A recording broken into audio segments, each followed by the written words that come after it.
Oh boy, oh boy, oh boy. This is what we're here for. This game is what we're here for. Sunday night football.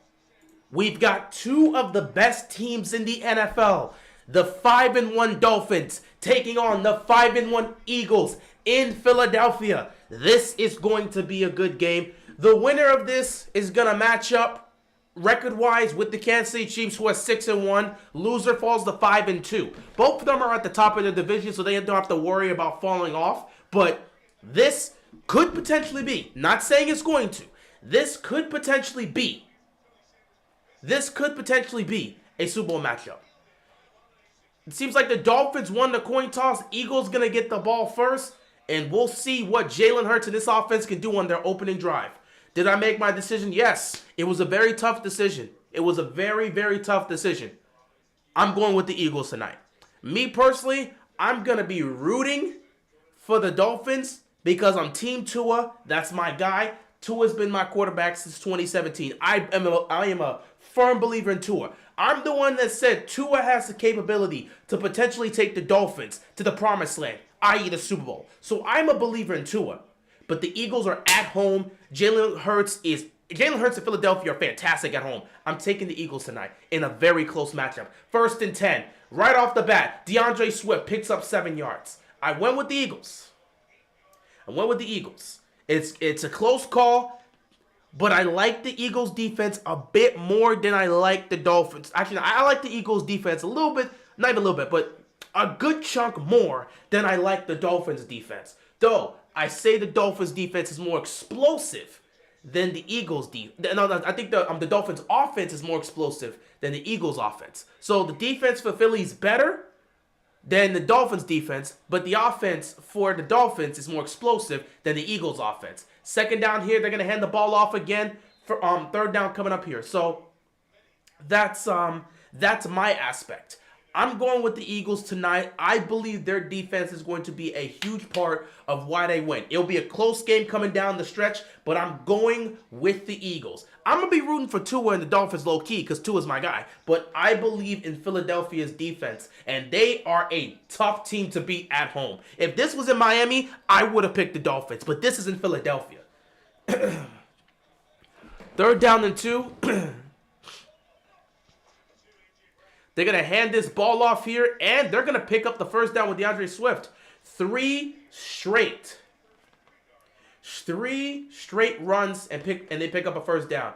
Are we getting Coach Rio's post-game interview for the Ravens? You will get it this week. I will tell you that right now. You will get it this week. I don't have anything to do. Last week was a mess. But this week, you will be getting Coach Rio's post-game interview for this game.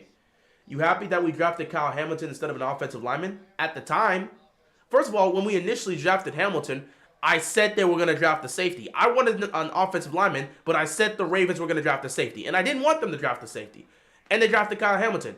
And I was looking at them and saying, why would you do that? Nice pass here on first down, but a flag's on the play. And I sat back and said, why would you do that? Our offensive line needs clear help. We don't need another safety.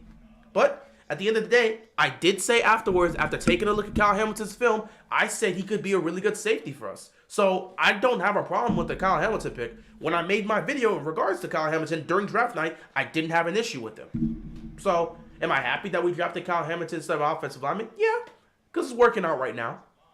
But I didn't have a problem with the initial draft pick. Okay, good for your Ravens blowout. I was surprised. Yeah, I mean, you guys were able to take down the Rams, so shout out to you guys. 4-2. I don't know how you keep doing it, but you do it. This is why I tell everyone going into the season, the Steelers are always the biggest threat in the AFC North to me because their defense literally wins them football games. So penalty here on the Dolphins makes it first down and 5 for Philadelphia. Hurts. Ooh. Mishandled that snap, but was able to get it to DeAndre Swift, and Swift is going to pick up the first down. The running game is showcasing itself early on in this first drive. Lions got a reality check today. They are not among the NFL elite yet. Ravens are already elite. I'm not here to talk about whether or not the Ravens are elite or not. I need consistency. That's all I'm talking about. I'm not going to call the Ravens elite. I'm not here to call them Super Bowl contenders. I'm glad how they played. It was a great performance, and I hope we see more of those performances to come as the season goes on. But I'm all about consistency. And until I consistently see them play like that, I'm not going to make a full assessment about the Ravens or call them that one elite team. Just not yet. Hurts finds an open. What? He had an open Devontae Smith. He had it in his hands, and then he just lost it. Incomplete 2nd and 10. Perfect throw by Hurts. And Smith had it in his hands and just dropped it. I don't know what happened. Think we'll start to see our receivers play up to expectations more throughout the weeks. I hope so, but we got to see consistency. That's just what matters to me. Consistency. That's just it. Consistency. That's all I'm focused on. You got to show me consistency. The Steelers won against the Rams. Yeah, congrats to you guys.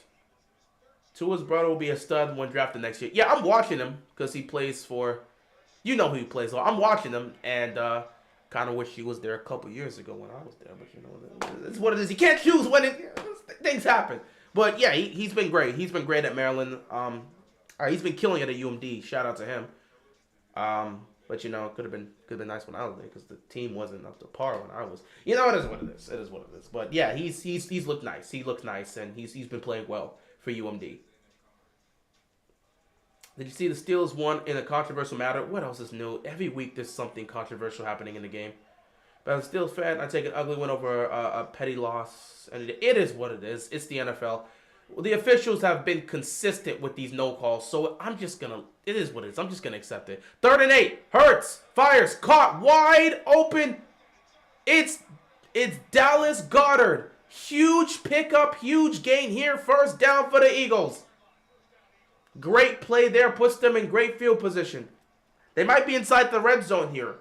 We'll see.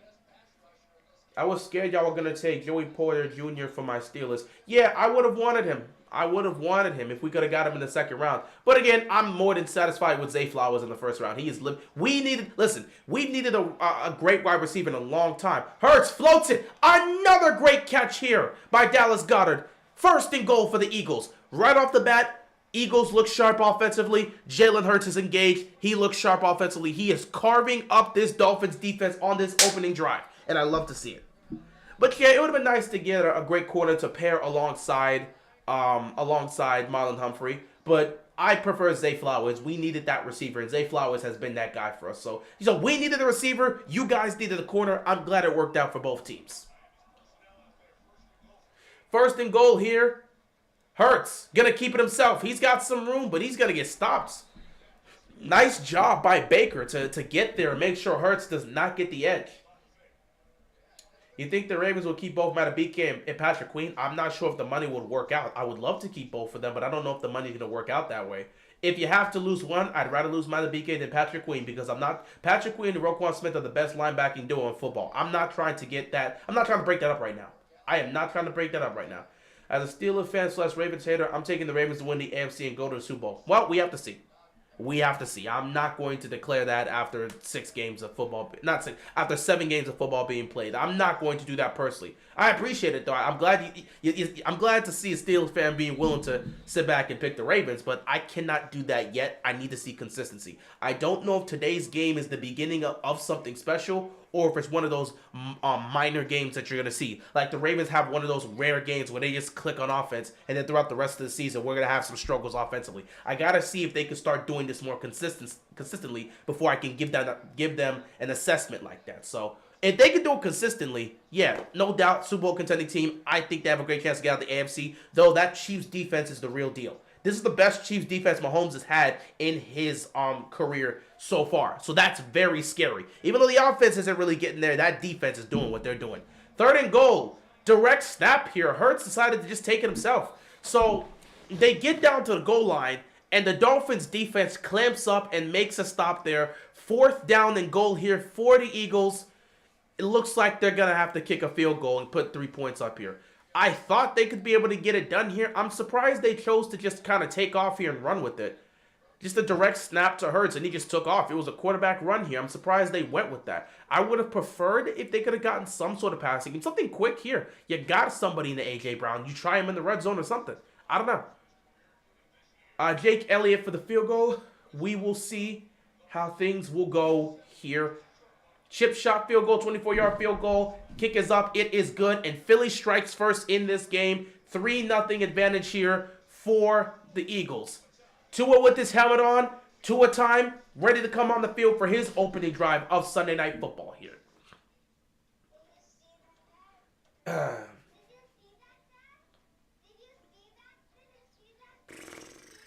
Is the AFC North the best in the league? Funny enough, Josh, I was speaking about that after I saw the Steelers won. Because we won, Steelers won, Cleveland won, Cincinnati's on a bye week. Baltimore's 5-2. Pittsburgh and Cleveland are both 4-2. Cincinnati's 3-3. To start off the season, everybody in this division was lacking. Well, except Baltimore. But everyone early on was kind of lacking in this division. Now things are starting to form up. We're starting to look like the best division in football again. We may not have the most talent like the NFC West, but we're starting to look competitive. Meanwhile, Washington's falling off. They're 3-4. Giants look like look at how the Giants look. We know how they look. Cowboys ain't as superior as we thought they were, and Philadelphia is still Philadelphia. So the NFC East is kind of toned down back to what we expected. The NFC West, Rams up and down. Cardinals are fighting, but they're not a great team. They're a competitive team that will fight to the end, but they're not an amazing team. And then you look at the Seahawks. They're a really good team. And then you got the 49ers, who look like one of the best teams in the NFC. So I'm just sitting back and saying, take a look at the AFC North. We might be back, but we'll just have to wait and see how it continues to progress. I like how the O-line played against the Lions D-line. Stanley bounced back game. He did have a couple of holding calls, but, you know, it's going to happen when you got your quarterback holding the ball for 5 seconds, trying to extend the play. It happens occasionally. Hope he continues because I've been seeing people say ship him off. A lot of people have been saying that because he hasn't been playing well in terms of how he's gone up against some defensive tackles. What are your top Lamar Jackson games of all time? I can name it. I'll probably put up a couple. For one, obviously, you got to bring up the comeback against the Colts in 2021. That was an amazing one. What's going on, Nathan? Appreciate you stopping by. So I'll look at that one, the Colts game. Block check. I don't think no, you're not blocked. I can see you. So I don't know if you can see anything here, Lewis. You're not blocked. I don't have anyone blocked. I don't even know how to. I personally do not really know how to block people. So I can definitely see you. I don't know if something's going on with your screen, but you're in the chat, man. We can see you, Luis. What's going on, Daniel? Appreciate you stopping by. But yeah, I would sit back and say the game against the Colts in 2021. Obviously the Miami Dolphins game, 2019 MVP year. The 5-touchdown game on Monday Night Football, where it was dubbed Jackson 5. You can mention this game today against the Lions. I think that was another great game. That's just a couple games I can mention here. That's some of the few games I could talk about here where I was like, Lamar just killed it. A lot of the games we could talk about performance-wise could be from his MVP season. You got 1 or 2 games that I can look at from his 2020 season. I think that Monday Night Football game against the Browns, where it literally had our season on the line, Lamar was spectacular, utilizing his legs and making plays in the clutch with his arm. There's a lot. So you got a couple games from 2020. You got that one amazing game from the 21 season with the Colts, and then 2022, there's not a lot of games you can really look at there. In the 2023, you just had the game today against the Lions. So there's been some good plays. Anyway, Tua and the offense are on the field. Opening drive here for the Miami Dolphins. First down and 10. Let's see if Tua can respond by going down the field and putting some points on the board. We will see. First and 10 here for the Dolphins. Play clock winding down. Tua's got to get this off. This is going to be a delay game. This is a clear delay game. They took way too long.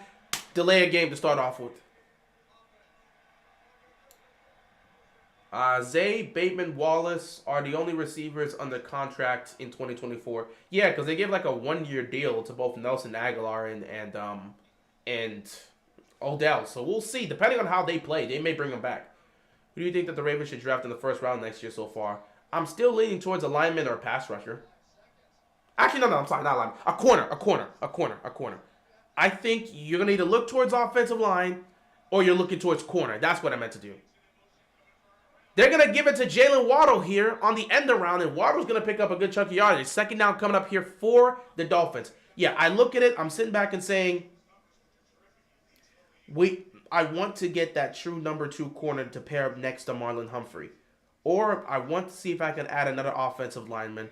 Or you could probably look for a pass rusher. If I was to be very honest with the first round pick, go for a corner. I think we need to get that true number 2 corner. I would rather use that first round pick on a corner. I would rather use that first round pick on corner because we need to get that true number 2 corner to pair up with Marlon Humphrey. 2nd and 7 here. Tua's got time, firing over the middle of the field. It is caught by who else? Tyreek Hill, first down Dolphins, moving the chains. So yeah, I would go a corner first, and then you'd probably look for an edge rusher, unless you can find a way to trade for Hunter. If you can trade for Hunter, I don't think you really have a need to go after an edge rusher. You get Hunter, you're pretty much set with your pass rushing unit. But I'd probably go for that number 2 that true number 2 corner to pair alongside Marlon Humphrey. That's something we've needed for a while now. What's going on, Skeezel? Appreciate you stopping by. First down and 10 here for the Miami Dolphins. Tua's going to take this under center. He's going to toss it. And the Eagles defense makes a tackle behind the line. Great stop there. Reddick with the tackle. 2nd down coming up here for the Miami Dolphins. I say franchise tag PQ and sign Matabike to a 5-year 8. I don't know about that. I don't know if franchise tagging PQ. I don't know if Patrick Queen's going to want to really deal with that. Not to mention, I don't know. I don't know if you want to use your franchise tag on Patrick Queen there. I don't want to lose either one. I'd rather have Patrick Queen here long term than have Matabike here long term, especially if they can make a move to get someone like Hunter. But we'll see.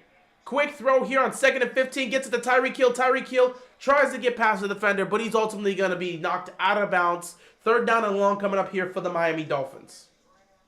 You think Giants should start Tyrod instead of DJ? DJ's dealing with a neck injury. You continue to start Tyrod Taylor until Daniel Jones is healthy. I don't think you should risk a guy with a neck injury out there. Just keep starting. You won a game with Tyrod Taylor, and you almost beat the Bills with Tyrod Taylor on Sunday Night Football last week. You keep playing them. I don't see a reason to try to force Daniel Jones back on the field when he's dealing with a neck injury. I'm not exactly sure who's going to get Harrison. It depends on who's within the top 10 for draft picks. 3rd down and 15. Tua's going to take the snap. Pressure's coming. Tua's going to roll to his left. He's going to toss it. He's not able to get it to Mostert. Incomplete here. Dolphins going to have to punt the football back to the Eagles. Eagles defense makes a stop here. Give up a couple first downs, but they ultimately make the stop and get the Dolphins offense off the field. Great stop here. 2nd drive coming up for the Eagles now. They're going to have to they force the punt here. And, yeah, Dolphins are going to be dealing with a lot of pressure up front, so they're going to have to try to make some stops. There is a Dolphins player down right now. We hope he is okay. The race for Caleb Williams is looking real. You know, we're saying that, but we're just making the assumption he's going to declare for the draft. What if he comes back? What if he decides, I'm not going to declare for the draft this year? What if he just decides to go back to college for another year? What happens then? You never know. If the Ravens offense can play like this every week, oh yeah, if they can play like this every week, obviously they probably go on to win the Super Bowl because they have a top 10 defense. And arguably they have a top 5 defense based on how they played so far in the season. So they got one of the best defenses in the game, and you get this offense to play the way they played this week every week, good luck trying to beat them. They will beat most teams in the league. Like, I would love to see this team go up against Kansas City if the Ravens offense is going to play like that. Such a good game today. I was there. It was an amazing game. Nice to see you got to celebrate that amazing win. Awesome. Thanks to Lamar Jackson, Gus Edwards for my fantasy so far. I'm up 100 to 22. LJ with 32 points and Gus Bus with 22. Yeah, I'm not really much of a fantasy fan because I know if I have guys on my fantasy team that are not delivering, it's going to piss me off. And I'm not going to be watching the games like that. I'm not going to be sitting there like, well, the Ravens won, but I didn't get enough points on my fantasy. Keep an eye. First of all, I'm not really just interested in the fantasy stuff. But a lot of people have fun with this. So, hey, as long as you're having fun with it, feel free to keep at it. I'm just not really a fantasy football guy. That's just me.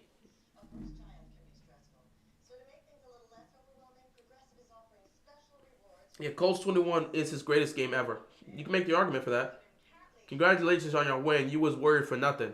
We've seen the Ravens choke away leads, so you can't.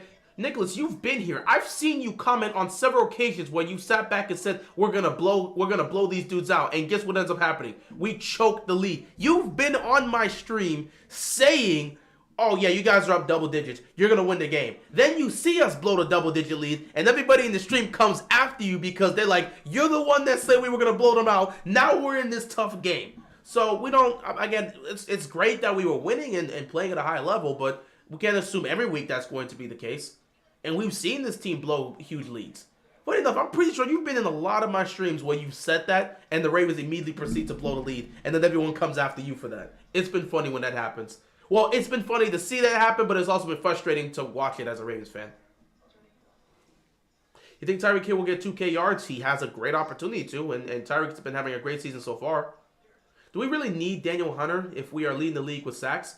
You can never have enough help. And you know the Ravens, like right now, where would you go? You know Eric DeCosta is going to add. Eric DeCosta is absolutely going to add. And yeah, we are leading the league in sacks, but you got to understand, we're leading the league in sacks in a situation where it's not really completely coming from our pass rush. Let's not forget, several sacks have come from Roquan Smith. Several sacks have come from Patrick Queen. Several sacks have come from Arthur Millette. Several sacks have come from Kyle Hamilton. These guys are not pass rushers.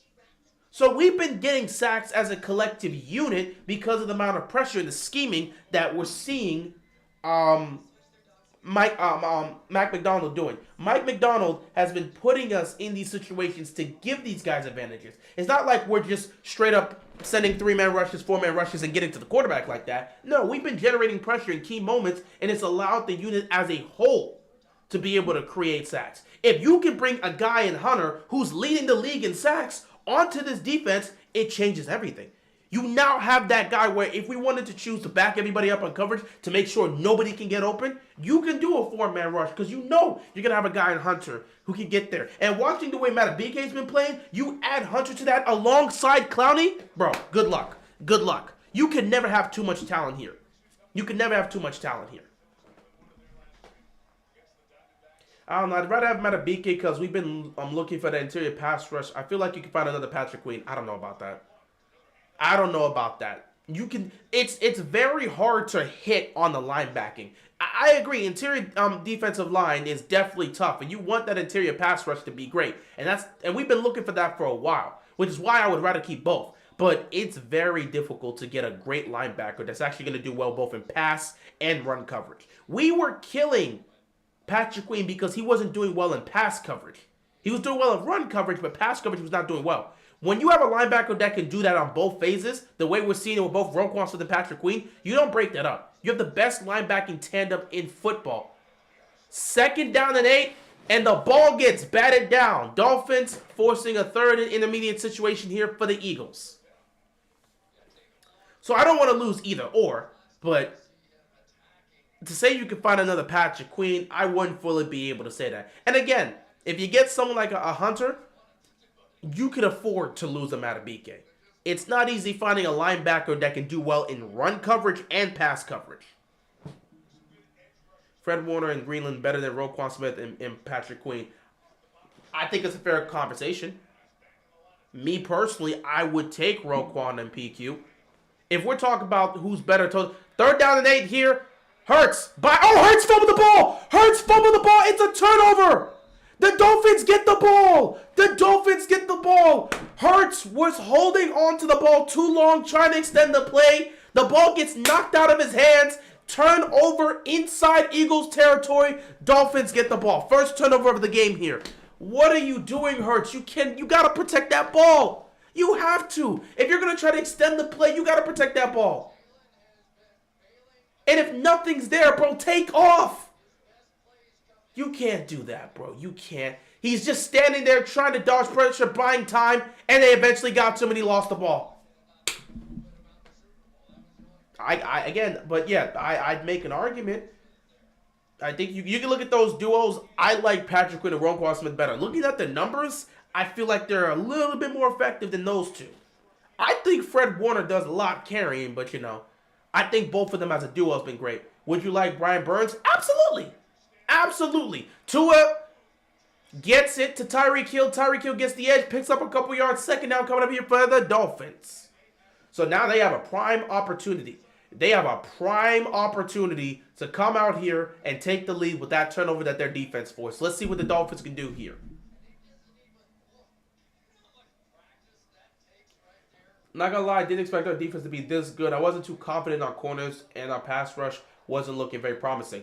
That's the beauty of Mike McDonald. That's why we don't want to lose him. That's why many people say they'd feel comfortable if he became the next head coach for the Ravens, because he has this unit playing disciplined football. Great stop by the Eagles defense here on second down. Mostert has not been able to get anything going, and that's the second tackle behind the line. Third down coming up here for the Dolphins. We need to resign Rock Ya-Sin. He's been the... Yeah, he's better than that. Rock Ya-Sin's been great. Dude, everybody in the secondary has been playing great. This is the magic of Mike Macdonald. Rock Ya-Sin's been great. Ronald Darby's been solid. Who else Geno Stone's been fantastic. Brandon Stevens has been really great. He's picked it up as the season's gone on. You've been seeing a lot of these guys. And Arthur Mullen, he's been great as well. Empty backfield here, third down and 9. Tua's going to take the snap. He's looking towards his right. He's going to float the ball. Wide open. He gets it to Waddle. First down and goal for the Miami Dolphins. You think McDonald's better than Wink? Absolutely. Absolutely. He is better than Wink. At least for us. Because Wink was too blitz happy. McDonald can mix it up. And I love what I'm seeing from Mike McDonald's defense. I want Hollywood as far away from Baltimore as possible. He's not going to Baltimore. I could say I've seen people say bring Hollywood back to be more. Yeah, that's not happening. First down and goal. They're gonna toss it to Mostert here, and again the Eagles defense gets there. Oh, I guess he wasn't down. He got back up, but he still can't do anything there. Second and goal. The Eagles front seven has been doing what they need to do. This is Geno Stone's breakout season, leading the NFL in interceptions. He's got 4 picks on the season. So yeah, Geno Stone's been playing great. Brandon Stevens been playing great. And Arthur Mullen's been playing great. Rock Ya-Sin's been playing great. Ronald Darby's been solid. I mean, this is what he's doing. He's bringing these guys here, and they're still working within the flow of our defense. Gotta give credit where credit's due. Second down and goal here for the Dolphins. The Dolphins' offense has been the best in the red zone. 26 drives, 21 touchdowns, 81% completion. That's the best in the NFL. A fake here, a quick throw to Tyreek Hill. Tyreek Hill is way behind the line. Tyreek Hill is not going to get back to the original line of scrimmage. They're going to lose yardage here. Third down and goal coming up here for the Dolphins.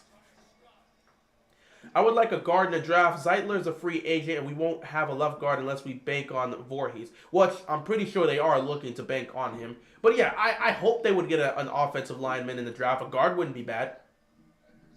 Kyle Hamilton looks like a Pro Bowl. He's definitely been looking like a Pro Bowl. He's been playing like it too.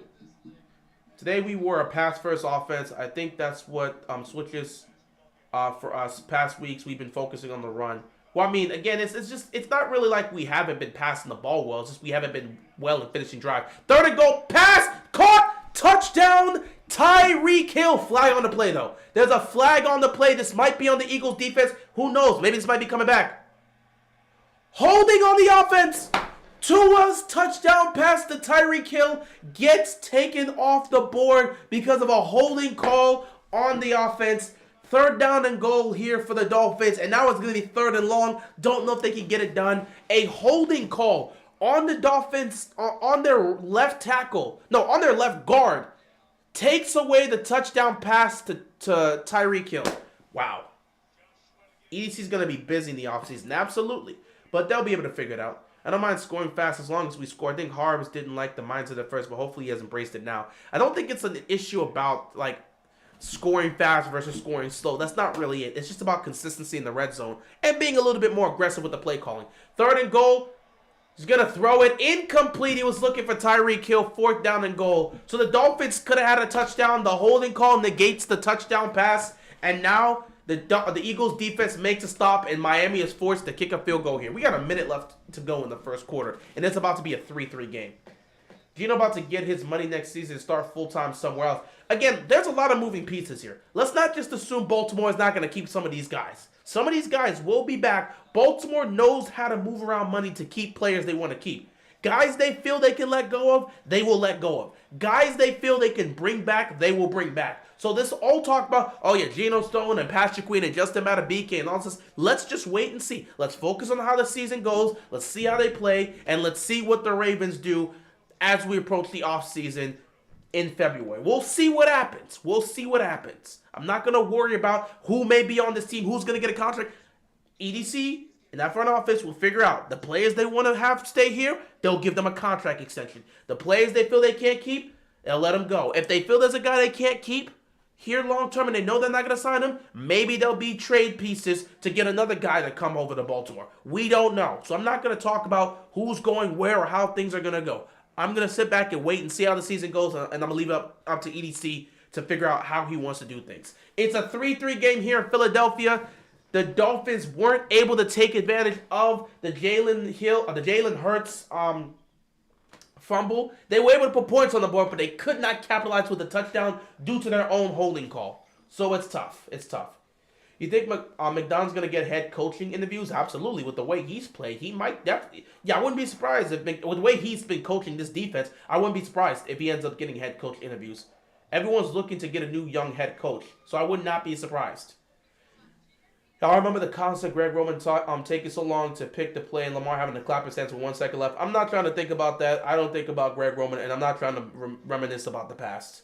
Leave Greg Roman alone. That man is living his life. We don't need to keep bringing Greg Roman up, guys. Like we've moved on. We let that. There's no animosity or hate from him. He was here for 4 years. We had that MVP season. I don't have any hate or animosity for Greg Roman. He's gone now. He's living his life. He's no longer in Baltimore. We don't have to keep bringing up the issues we had with Greg Roman.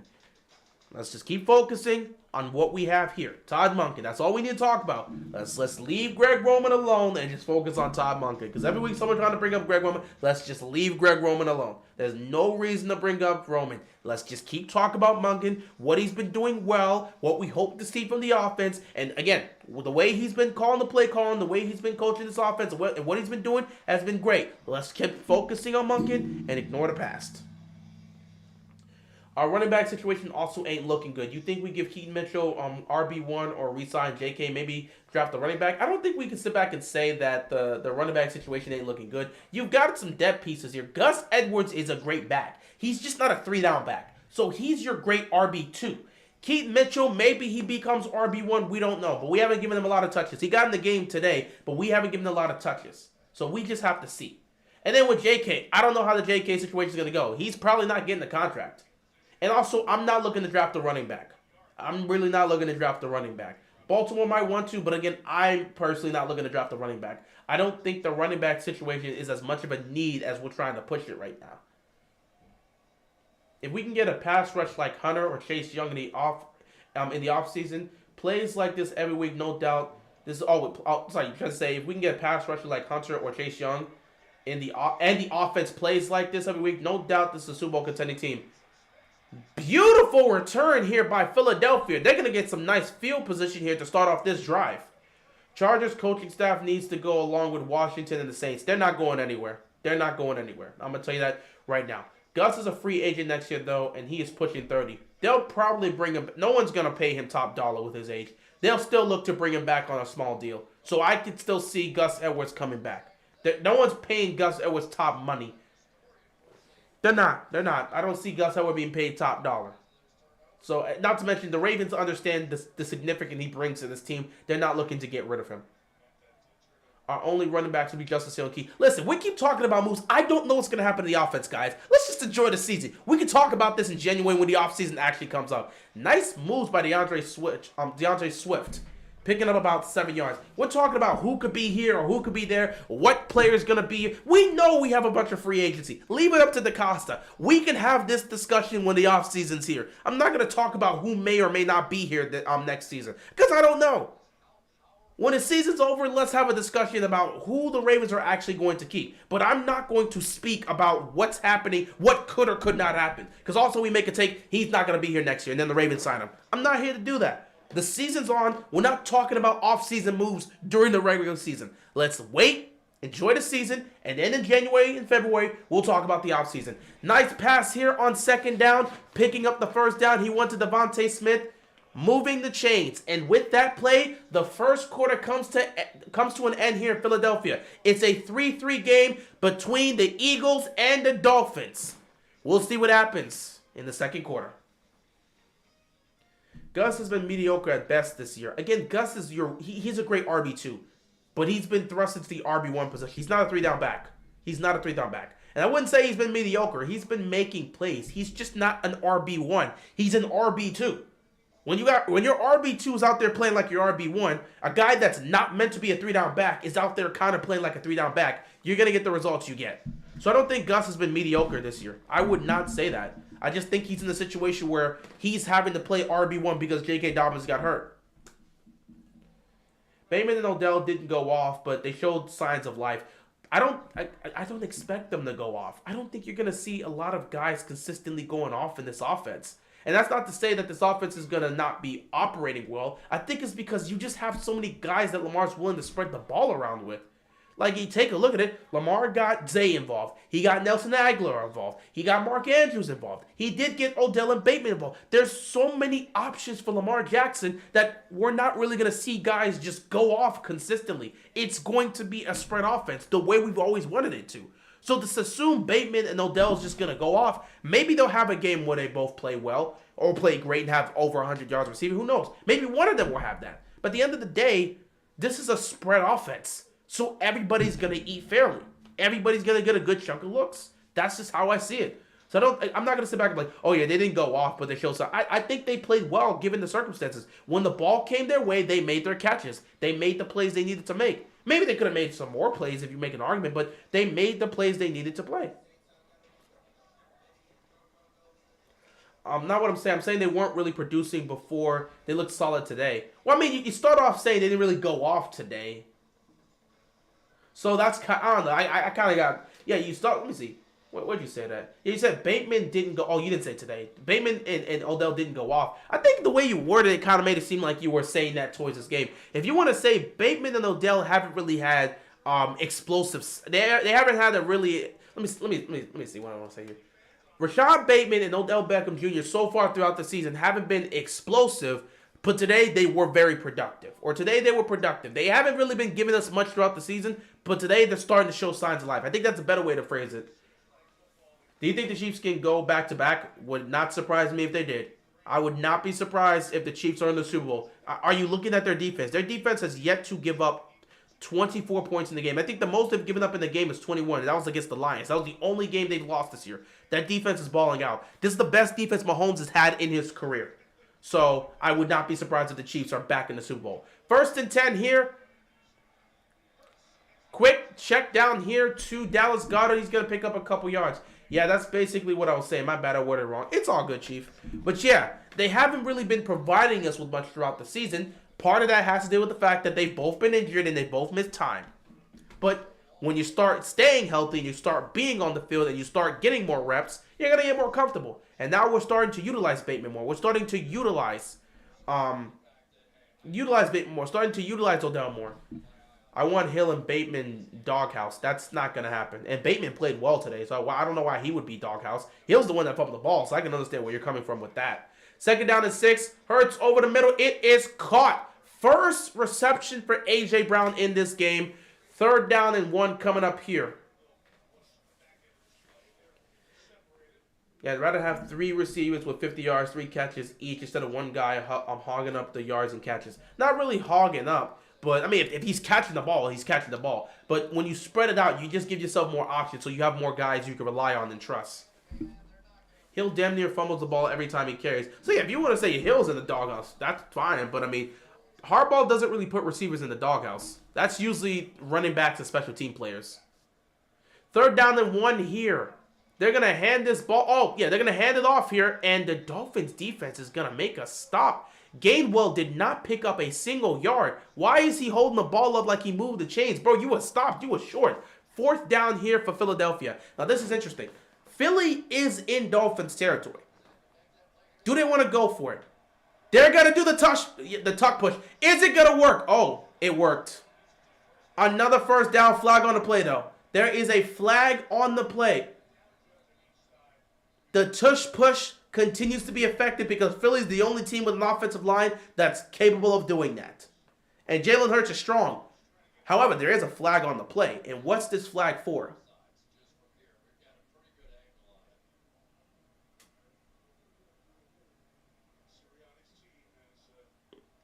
Nick Sirianni's kind of looking confused. He's trying to figure out what's happening here.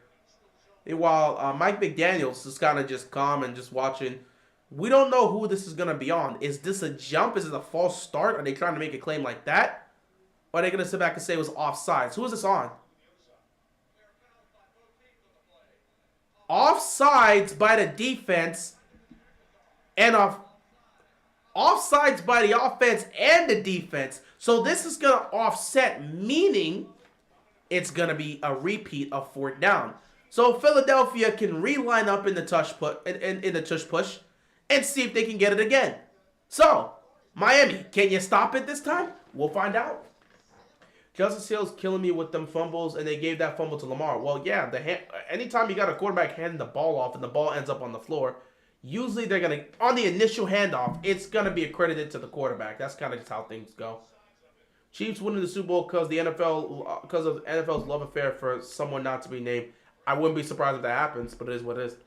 I always think about how JK would be cutting up in this offense. Yet they line up in that same formation and they pick up the 1st down because, again, nobody can stop that play. So another 1st down here for the Philadelphia Eagles.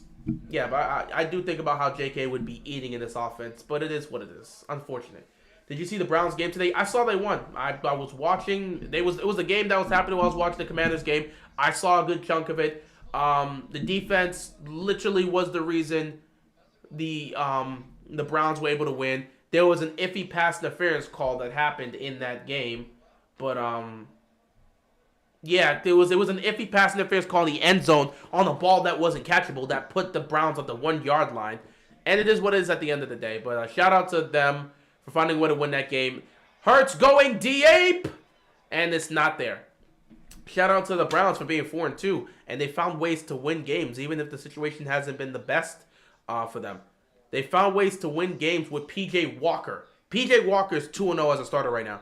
Well, no, 2-0 when he's played as the quarterback, not as a starter. He won in Philadelphia last week. Not Philadelphia. Wow. He won at home against San Francisco, and then he goes on the road. Deshaun Watson gets injured. P.J. Walker comes in, and he helps lead the team to another win. Right now, with Deshaun Watson dealing with that shoulder injury, just play P.J. Walker. You're winning football games with P.J. Walker, Cleveland. No point in putting... Oh, wow. Tip pass, great play by the defender, but all of a sudden, a flag is being thrown. It might be them saying, roughing the passer. We'll see right here. You think we should have kept Willie Snead? No. Yep, personal foul, roughing the passer on the Dolphins defense. That's going to be another penalty, automatic 1st down for the Eagles.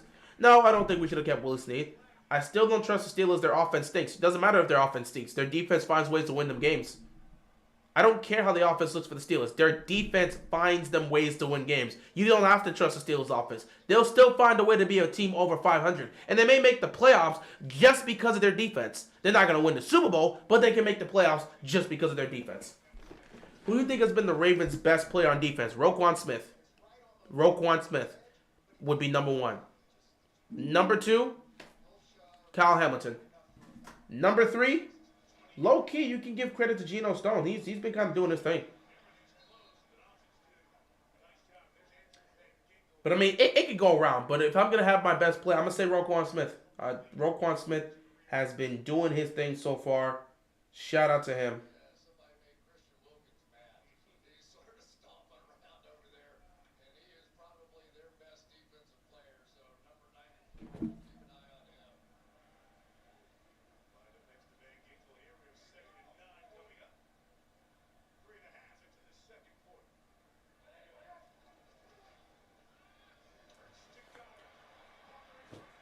Goddard takes it the distance. Touchdown, Eagles.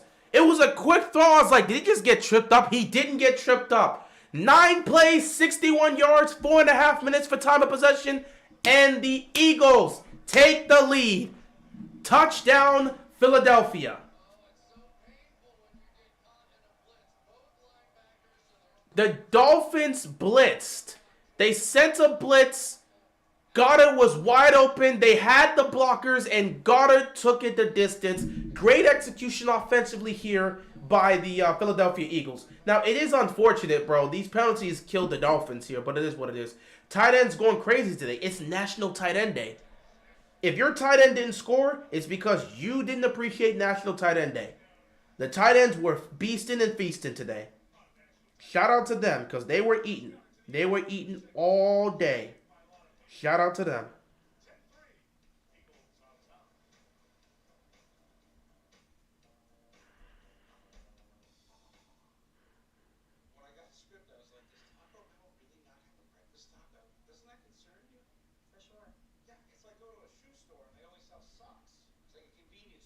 But yeah, shout out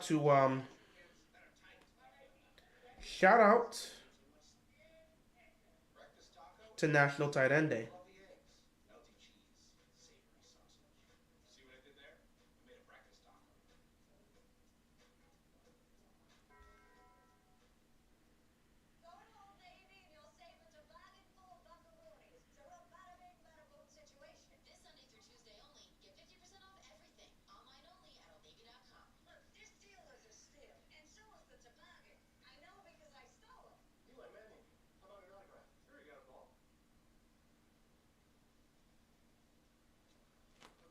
It's been a nice day so far. It's been a nice day so far. You know, Ravens doing what they need to do, handling their business. Good to see. Um, I hope Pickens doesn't kill us like AB used to. He probably will. Steelers won because of the refs. Yeah, I'm not gonna continue to use that excuse. At the end of the day, the Rams had opportunities to win the game. Every time we gotta always use the refs doing this, the refs using that. Yeah, every week someone's saying the team won because of the refs. Game shouldn't have came down to that. There were times where the offense wasn't executing. Also, the fact that you had Matthew Stafford turning the ball over and getting picked off, and having T.J. Watt dominate the way he was doing, add to that. With the Browns game, they blocked field goals. They were literally taking away points because of what the defense was doing. The defense was all over them today. So, you have opportunities to win games. I'm tired of just blaming the refs for everything. The refs have been the exact same way the entire season. They've had a lot of no calls and a lot of random penalties. The refs aren't going to change. The refs have never been perfect. They're never going to be perfect. There's always going to be problems. The best way to not deal with the refs is you don't put yourself in that situation. So I'm not going to sit back and say they won because of the refs. Every week there's 3 teams that win because of the ref. I'm not going to sit here and continue to talk about that. If you don't want to lose due to the refs' interference, make sure you're not in that position in the first place. Rams had opportunities to win that game, but the turnovers hurt them. Is Hamilton the best safety in the league? He's arguably playing like the best safety in the league. An argument can be made, but I don't know if you can declare him to be the best safety in the league. Who used to destroy the Ravens more, A.J. Green or Antonio Brown? A.J. Green. Antonio Brown had some nice games against us, but A.J. Green constantly killed us. Antonio Brown wasn't consistently killing us. He had plenty of moments where he did, but he wasn't consistently killing us. The person that was consistently killing us wasn't Antonio Brown. It was Le'Veon Bell. We couldn't stop this guy. This guy would have like 200 yards rushing and 3 touchdowns, and everyone's like, how? We couldn't stop Le'Veon Bell. Antonio Brown was still getting his numbers, but the person that used to cook us constantly was Le'Veon Bell. But whereas with the Bengals, it was always AJ Green. We always knew he was gonna go off on our defense. Zay looking like the Ravens' future wide receiver. He's looking like he's that future wide receiver 1. I agree. First down and 10 for the Dolphins. How will they respond? They're down by 7. First down and 10. They're going to hand this ball off here, and the Eagles' defense is going to make a stop. That front 7 for Philadelphia has been doing their jobs tonight. They've been doing their jobs all season, and they continue to stuff the run.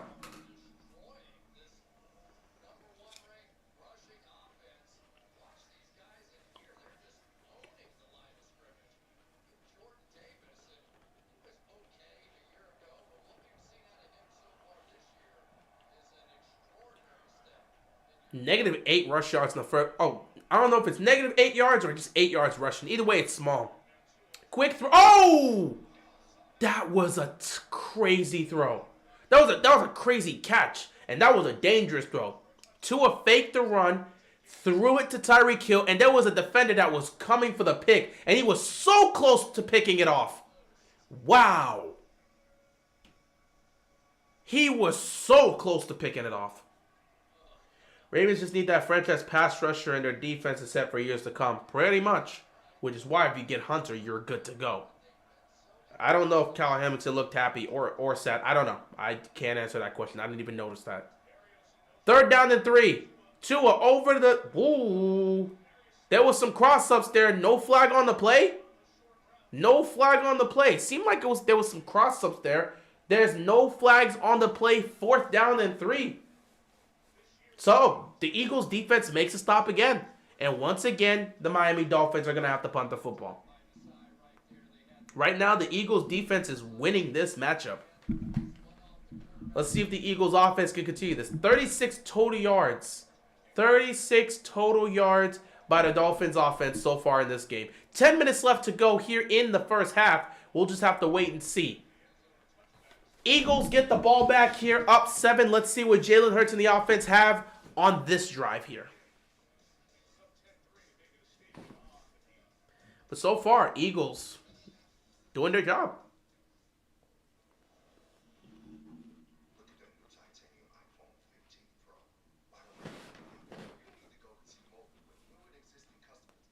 What about Marlon? I can't say Marlon's been the best defensive player because he just got back. We know normally he's the best defensive player, but I can't give him that credit until he gets more accustomed. Now, obviously, he's going to be in the conversation. We know that, but give him more reps, give him more time, and once he feels comfortable, you know he's going to look like all-pro Marlo. I know we got receivers now, but do you think Lamar will ever get that A.J. Brown or Stephon Diggs type receiver? I don't know. I really don't know. I truly don't know. He's got Zay Flowers, and it's working for him. But I don't know if he's ever going to get that like big physical receiver. I don't know if Baltimore's ever going to draft something like that. And I don't know if they're ever going to sign a player that's young and in his prime that's going to be able to do that. So, you know, someone like a Derek Mason would have been fantastic for Lamar Jackson, but it is what it is. Either way, you got things working with this receiving core, and they've been producing. I don't know if they're ever going to give him a guy like that, but hey, you know, things just work out the way they work out. So sometimes you just have to accept what you have in front of you and just go with it.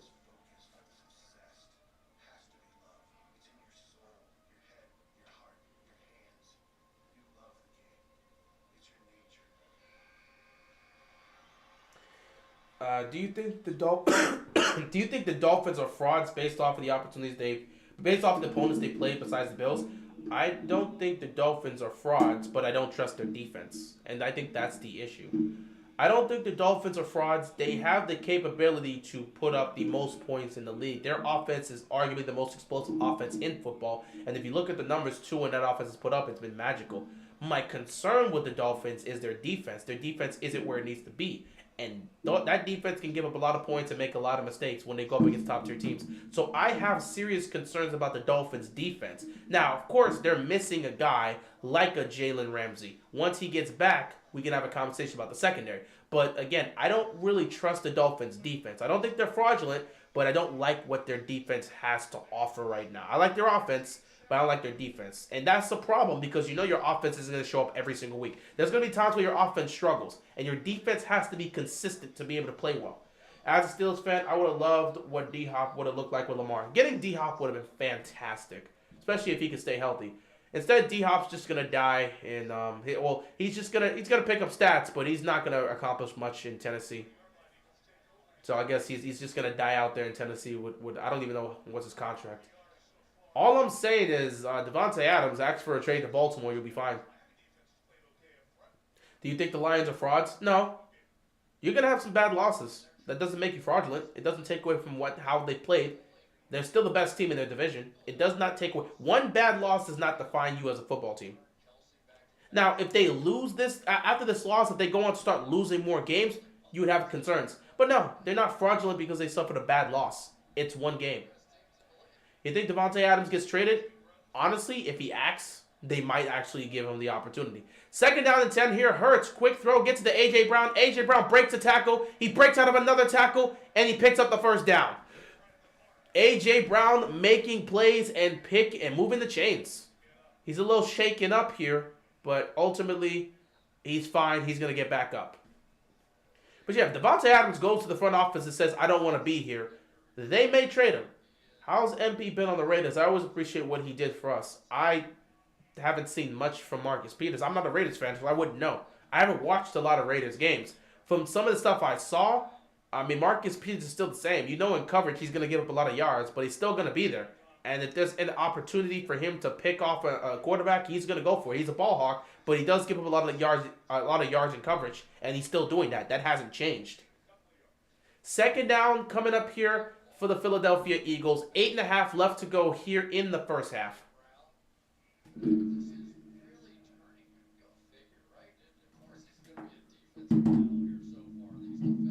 I love how you got two of the best offenses in football and it's turning into a defensive battle. Fantastic. You expect a lot of high explosive plays from both quarterbacks, but you haven't seen anything from the Dolphins and you haven't seen too much from the Eagles. Eagles with 35 yards rushing, Miami -7 yards rushing. Hurts takes a snap, throws, quick catch here, and immediately dropped. Third down coming up here for the Eagles. Dolphins need to get the Eagles off the field right now and get the ball back to their offense. If there was one player from the 2012 Ravens you would like to add to the team today, what would it be? Can I get them in their primes, or do I have to have that 2012 version of them? Because if I have to have their 2012 version, I'll just take probably, if I have to pick someone, I would probably look to go towards Anquan Bolden. But if I could have someone in the prime, you know I'm going to the defense. You know what? Hold on. Third down and 4 here. Hurts. Scrambling. First down. And he fumbled the ball again, but it was out of bounds. But the flag is on the play. You know what? I'm going to hold off on that. I don't know if I want to say Anquan. Anquan Bolden would definitely be top of the list to pick up there. But I'm also thinking about getting Jacoby Jones. I think that's another... Holding on the defense, so this will be a first down. I think you would have to think about Anquan Bolden. I think you would have to sit back and think about Jacoby Jones. Here's another one. Interesting here. Corey Graham. Corey Graham was very important in that Broncos game. He got 2 picks for a reason. One was a pick 6. I think Corey Graham could be somebody that's interesting there. And then, of course, you look at Terrell Suggs because he's still in his prime. Obviously, Ray Lewis and Ed Reed were at the end of theirs, but T. Sizzle was still in his prime in 2012. So, T. Sizzle would definitely be one of the people you would want to look up. So, I'd say Anquan Bolden, Jacoby Jones, Terrell Suggs, maybe Corey Graham. And then from there, you kind of just move around with how you want to do it. Dolphins make a nice stop here. Second down for the Eagles. 6:38 left to go here in the first half of this game. Philly continues to move the ball.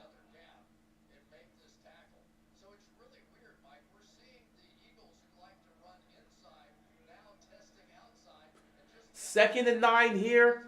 Hurts takes a snap. Hurts looking downfield. He's going to throw. It is going to be caught by Devontae Smith. Another first down picked up here by the Eagles. Eagles continue to move the chains.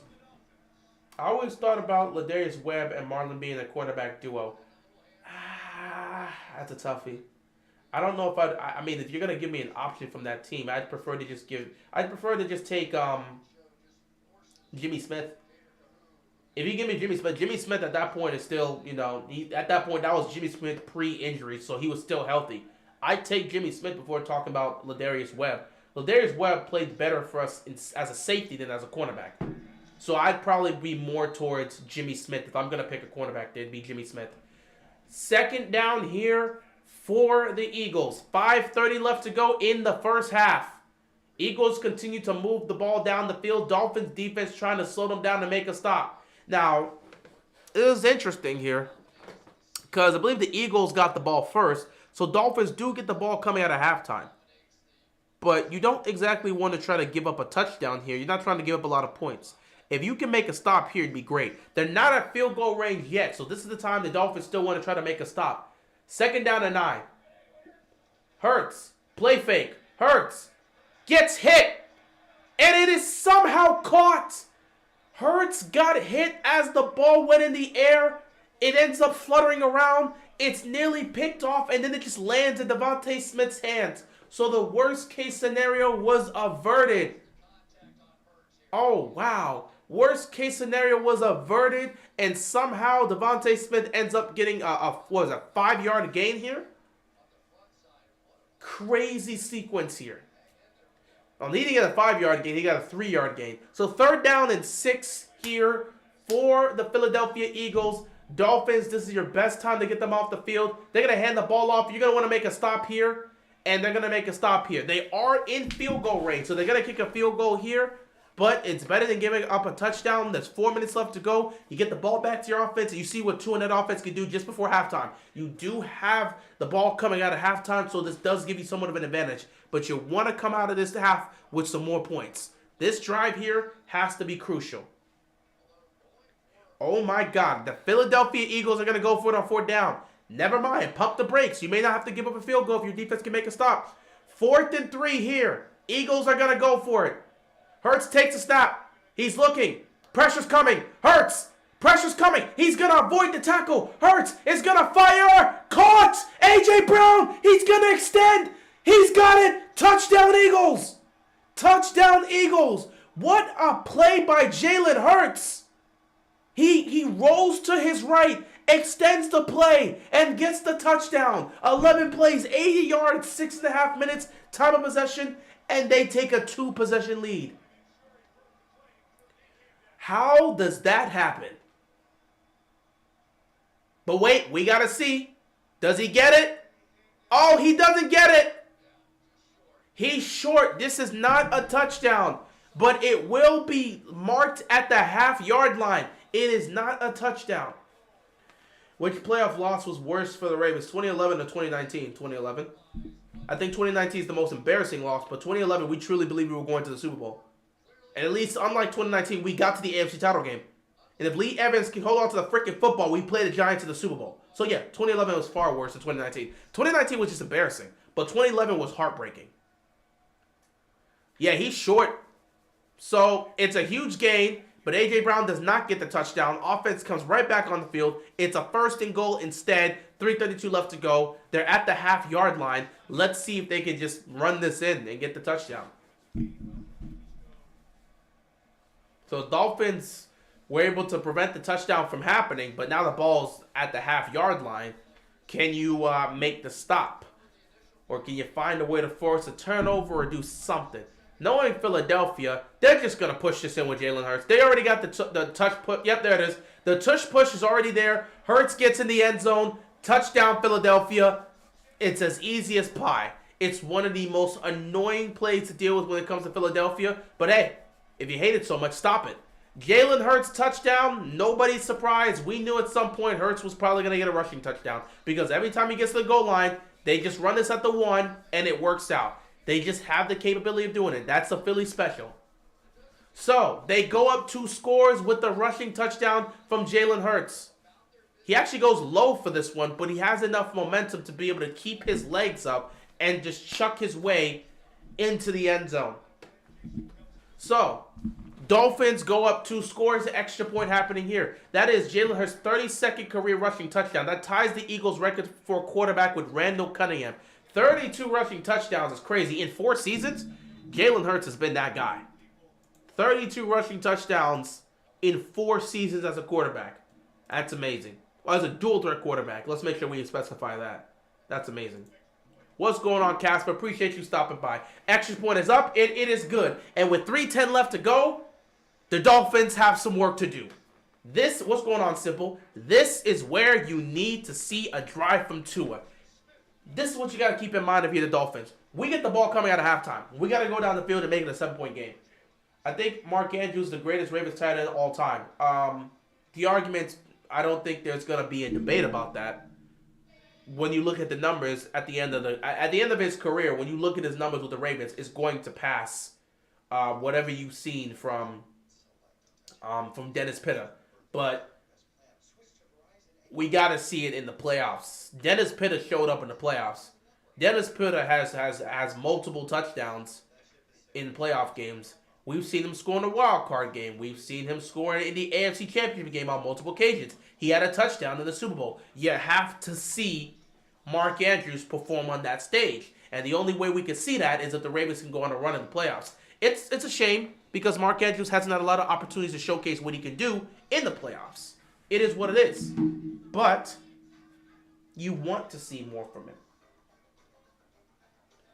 And I think at the end of the day, you can make the argument he absolutely will be. At the end of the day, he will be seen as the greatest Ravens tight end of all time. But I do hope he gets a chance to compete seriously in the playoffs. I would love to see that.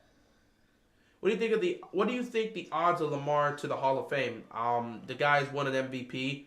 He's been one of the most winningest quarterback. If you look at his record as a starter, the only person in the NFL that has a better record than Lamar as a starter is Patrick Mahomes. Lamar Jackson's on a Hall of Fame He's on a Hall of Fame trajectory. I don't think that has to be discussed. He's through 6 seasons. Look at what he's done. Well, he's in the 6th season now. Through 5 seasons, look what he's done. Though, look what he's doing in the 6th season. Yeah, Lamar is on a Hall of Fame trajectory. That's not like a long shot. So I think the odds are very good for Lamar Jackson to be in the Hall of Fame. Just got to continue to play for a good. If he plays for like another, let's say 7 to 8 years, if he ends up playing 13 to 15 years, and you're getting great production from him, he's putting up a lot of stats, and we're able to win something in the playoffs. That's how it is. Do you think he's better than Vic? Yeah, I've said he's better than Vic. I've been on record saying he's better than Michael Vick. Do not make me pull out the numbers. Do not make me pull out the numbers. I'm pretty sure I have the numbers here. I can end this debate right here. Do not make me pull out the numbers. If Lamar wins a Super Bowl, I think he definitely gets it. Oh yeah, no question. If he gets, the man he's won a unanimous MVP. If he ends that off with a Super Bowl title, all he has to do is stay healthy and play great football for another 5 to 10 years, 5 to 7 years, excuse me, and he's in. But yeah, Lamar's on the Hall of Fame trajectory. Just got to continue to play the way he's playing. He just got to keep it up. It's as simple as that. He keeps playing the way he's playing. Keep that up for another 6, 7 years. Even if he doesn't end up with a Super Bowl, he's going to get in. So the Dolphins are down 14. They need a touchdown here. So we'll see what Tua's able to do with the offense this time. 3:05 left to go here in the first half.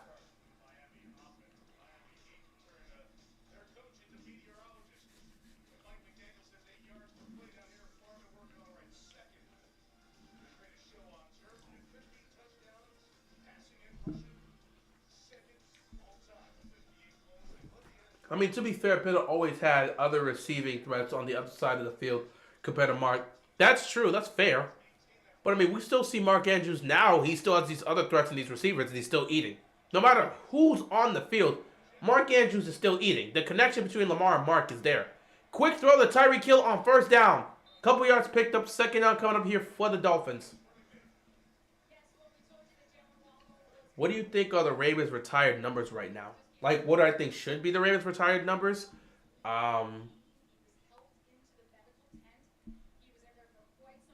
Obviously, you have Jonathan Ogden's number, Ray Lewis's number, Ed Reed, Terrell Suggs.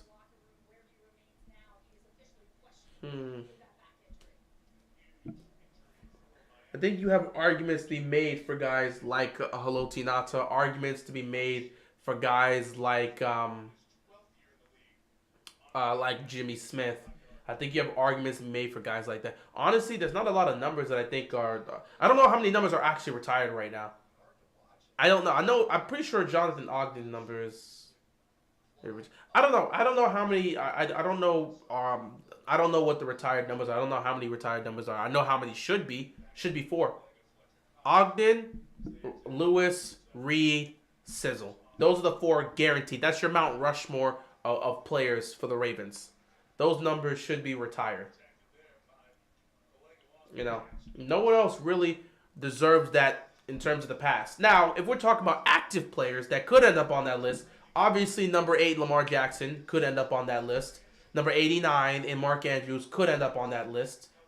And obviously we know who's going to be there next. Number 9, Justin Tucker. No one else is allowed to wear that number. Waddle's questionable to return. When Justin Tucker finally retires, they're doing a trick play here. Dolphins going with a trick play did not work. And he's brought down. I don't know why they decided to go with that. Did not really work. 3rd and long coming up here. Flag on the play. Probably going to get called for taunting. Marlon? Well, I wasn't done, Casper. I didn't finish before I saw that crazy trick play. Marlon is another one that can definitely be in the argument. We'll have to wait and see. But I'm talking about active. I wasn't done yet. I was talking about Justin Tucker. Then I saw a flag on the play, and I saw the Dolphins do a dumb play. So I wasn't finished yet. Lamar, potentially there. Andrews, potentially there. Tucker is automatically going to be there. We know that. He's a great, arguably, if not, I'd say he's the greatest kicker of all time.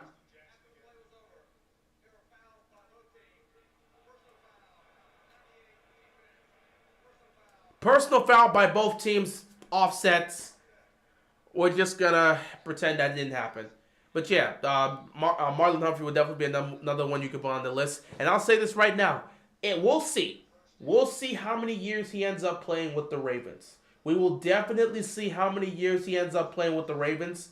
But Roquan Smith, if he ends up finishing his career in Baltimore, you know, he's still relatively young. You saw it out in Chicago. He comes to Baltimore.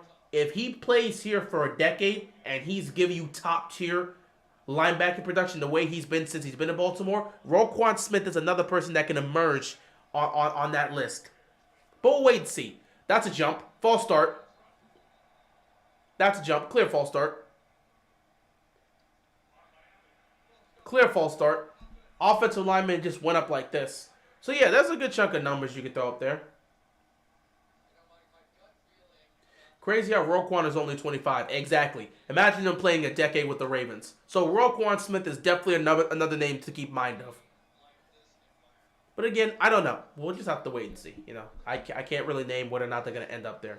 3rd down and 18, man. 6 penalties. The Eagles have yet to have a penalty here. Dolphins have had 6. Deep drop back for Tua. Tua is yanking it down the field. Caught! What a catch by Wilson. That is a huge play for the Dolphins. They could not afford to give the ball back. They're down 14. Wilson makes the biggest play of the game for the Miami Dolphins, and he keeps them on the field. You think the Roquan and Ray comparisons are valid? Yeah. He's not as great as Ray Lewis, but he's doing a pretty damn good impression. And the fact that, you know, he's gotten to sit down and break down film and has gotten advice from Ray Lewis only makes him better. So the comparisons are definitely valid. Look at how he's played, and look at how he's commanded this defense, and look at how much this defense has changed. We're technically a top 2 defense. Since Roquan Smith was traded to Baltimore, we've been a top 10, not top 10, top 2. I don't know if I said top 10 earlier. Since Roquan Smith has been traded to the Ravens, since he's arrived in Baltimore, dating back last year, Baltimore has been a top 2 defense in football. Not even joking. Go look at the numbers. He's had that much of an impact. So yes, the Roquan and Ray Lewis comparisons are definitely valid. Especially since he's been getting advice from Ray Lewis. He's broken down film from Ray Lewis. And again, he's doing his best Ray Lewis impression. Him being the leader of the team, him being vocal as well helps out. So yeah, which Ravens player do you think doesn't get enough credit for his time here? I'll say Derek Mason and Chris McAllister. You just named the 2 I was going to say. You literally just named the 2 I was going to say. I don't have anybody else other than those 2. No one ever talked about Derek Mason. Technically, numbers-wise, the argument was there for Derek Mason being the best receiver we've had, as a franchise, even though he wasn't drafted here. Like Derek Mason, he was incredibly underrated, and he put up numbers when he was here with us. And McAllister rarely gets talked about because there's so much great defensive players that have played here. McAllister gets completely completely overlooked. I think give Lamar like 2 more seasons. He surpasses Flacco as the greatest Ravens quarterback. Flacco has a ring, and people. I mean, again, talent-wise, Lamar is 100% better than Flacco. From day one, he was always better than Flacco talent-wise. In terms of accomplishments, the only thing Flacco has is a Super Bowl. Lamar has been a multiple-time Pro Bowler. He's been a first-team All-Pro. He's won an MVP. Individual accomplishments go to Lamar. Talent goes to Lamar. But Flacco has that Super Bowl, so people are willing to give him the nod. Lamar gets that Super Bowl, there's nothing Flacco would have against him. And even if Lamar never gets that Super Bowl, he plays like this for another 10 years, he's going to be the greatest Ravens quarterback of all time. He's going to have the stats and the numbers to showcase that. Wonder if the Ravens have a statue of Ray Lewis. They do. They do. I've been to M&T Bank Stadium. There's a statue of Ray Lewis out there. Did you see Travis Kelce's performance today? I watched the game. Best tight end of all time, in my opinion. I don't have a rebuttal for that. He's performed. Oh, nice play here by the Dolphins. Pick up of about 9 yards. Second down coming up here. 1:45 left to go in the first half. You don't see me having a rebuttal. Travis Kelce is arguably the best receiver of all time. I think you could sit back and say he surpassed guys like Antonio Gates. He surpassed guys like Shannon Sharp. Even Shannon Sharp said that Travis Kelce is better than him. And I think it's fair to say he has surpassed Tony Gonzalez. Here comes the argument, though. And I would pick Travis Kelce. But Travis Kelce or Gronk in his prime. You look at Gronkowski, what he's accomplished. Great catch here by Tyreek Hill. He gets dropped inside the 31st down here. I think when it comes down to Travis Kelce and it comes down to Gronkowski, both of them have won multiple championships. People may still be leaning towards Gronk. but I wouldn't have a problem picking Travis Kelce. That's my personal preference. But Gronk is a fantastic competition there. Couple yards picked up here on first down. Second down coming up here for the Dolphins. 50 seconds left to go. Miami has all 3 timeouts. RG3 was your best black quarterbacks for the Ravens. Sure, buddy, if you say so. You think they'll have one of Lamar? I don't know. What at the end of the day, when Lamar is finally retired, what is his career going to look like? I don't know if they're going to have a statue of him. I can't predict that. Ray Lewis was the face of this franchise. We won 2 rings with him as our leader. So obviously he was the face of Baltimore. So obviously he got a statue for that. Tua got sacked right there. Timeout. Timeout. Immediately the Dolphins call timeout. Third down coming up here for the Dolphins. But timeout, 44 seconds left. Can you find somebody to get open and get a first down here? Because you really need points heading into halftime.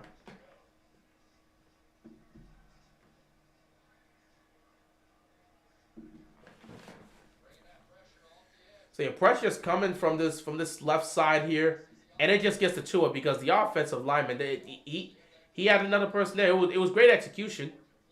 You got to look at Wilson. Wilson didn't even block. I don't think it was set up for him to block. So the defender, scheme-wise, ended up getting a free release to Tua. Good job on Nolan Smith for getting the sack right there.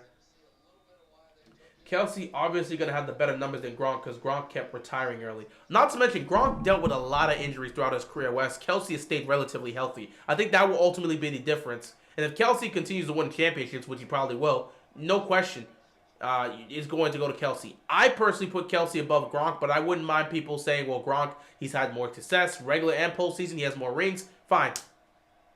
3rd and 8. Tua's going for it all. He's got a man open. He's going to Tyreek Hill. Touchdown, Dolphins. Miami gets the strike they need, and they close the gap here. Touchdown, Dolphins. 8 plays, 72 yards, 2.5 minutes time of possession, 39 seconds left to go in this first half. They get what they want to get. They got the one-on-one matchup to the outside here with Tyreek Hill, and you know Tyreek Hill's going to beat his defender. Just the perfect throw by Tua over the top. Perfect throw by Tua. Great execution by Tyreek Hill. And they get the touchdown they desperately needed to keep themselves in this game. Extra point coming up here. The kick is up. And the kick is good. And just like that, it's a 17-10 game. Dolphins get the ball coming out of halftime. So we will have to see. Beautiful throw by Tua. Puts it right in the money to Tyreek Hill, and they get the strike they desperately needed. Lamar hasn't really thrown any picks for real. Yeah, he's only had 3 interceptions on the season so far, so yeah.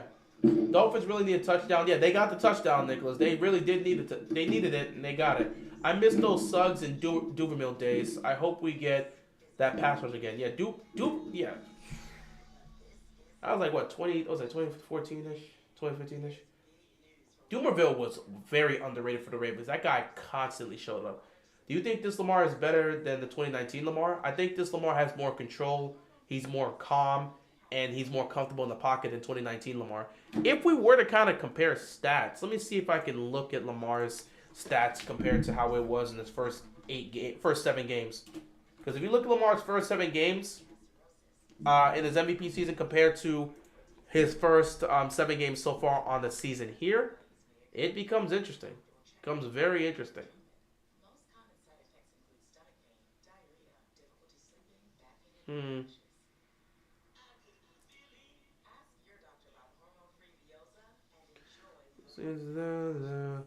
Oh, yeah. Lamar's got passer rating right now. Okay, yeah. So let me get that, and then let me look at the first 7 games of the season for Lamar Jackson. I might have to do some number crunches here for his 2019 season if I'm going to do that. Oh, wait. I should probably go to... Oh, this is about to be disgusting. Because they always make it difficult to be able to find what I'm looking for. Let's look at 2019 here.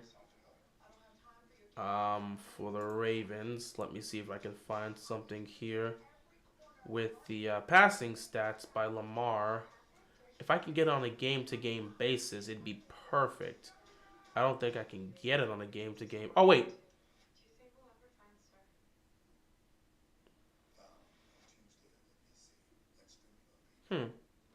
Let's see. Um, let's see. Through week 7, Miami. Ugh. It's about to be an annoyance. Give me a second. Can I get that on? Let me see. Let me see. This might actually be it. Oh my God! Come on. Let's see. Yeah.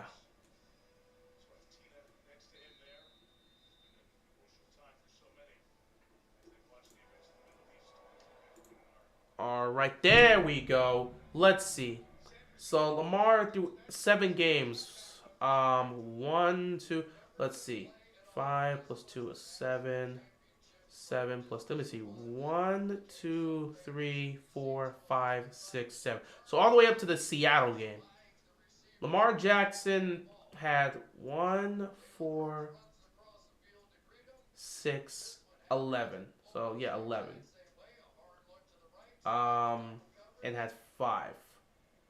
He had through 7 games, he had 11 touchdown passes to 3 interceptions. Jalen Hurts gets sacked, so probably be best to just like not try to force anything here and go into halftime with that. So he had 11 touchdown passes to 5 interceptions, in fact. So he was 11 touchdown passes, 5 interceptions through 7 games of football. He was also completing, let me see. Against Seattle, that was not good. Let me see. Give me a second here. I didn't expect to do live math here if I'm actually going to make the comparisons about this. So we're going to go into halftime. Eagles have the lead, but Dolphins get the ball coming out of halftime.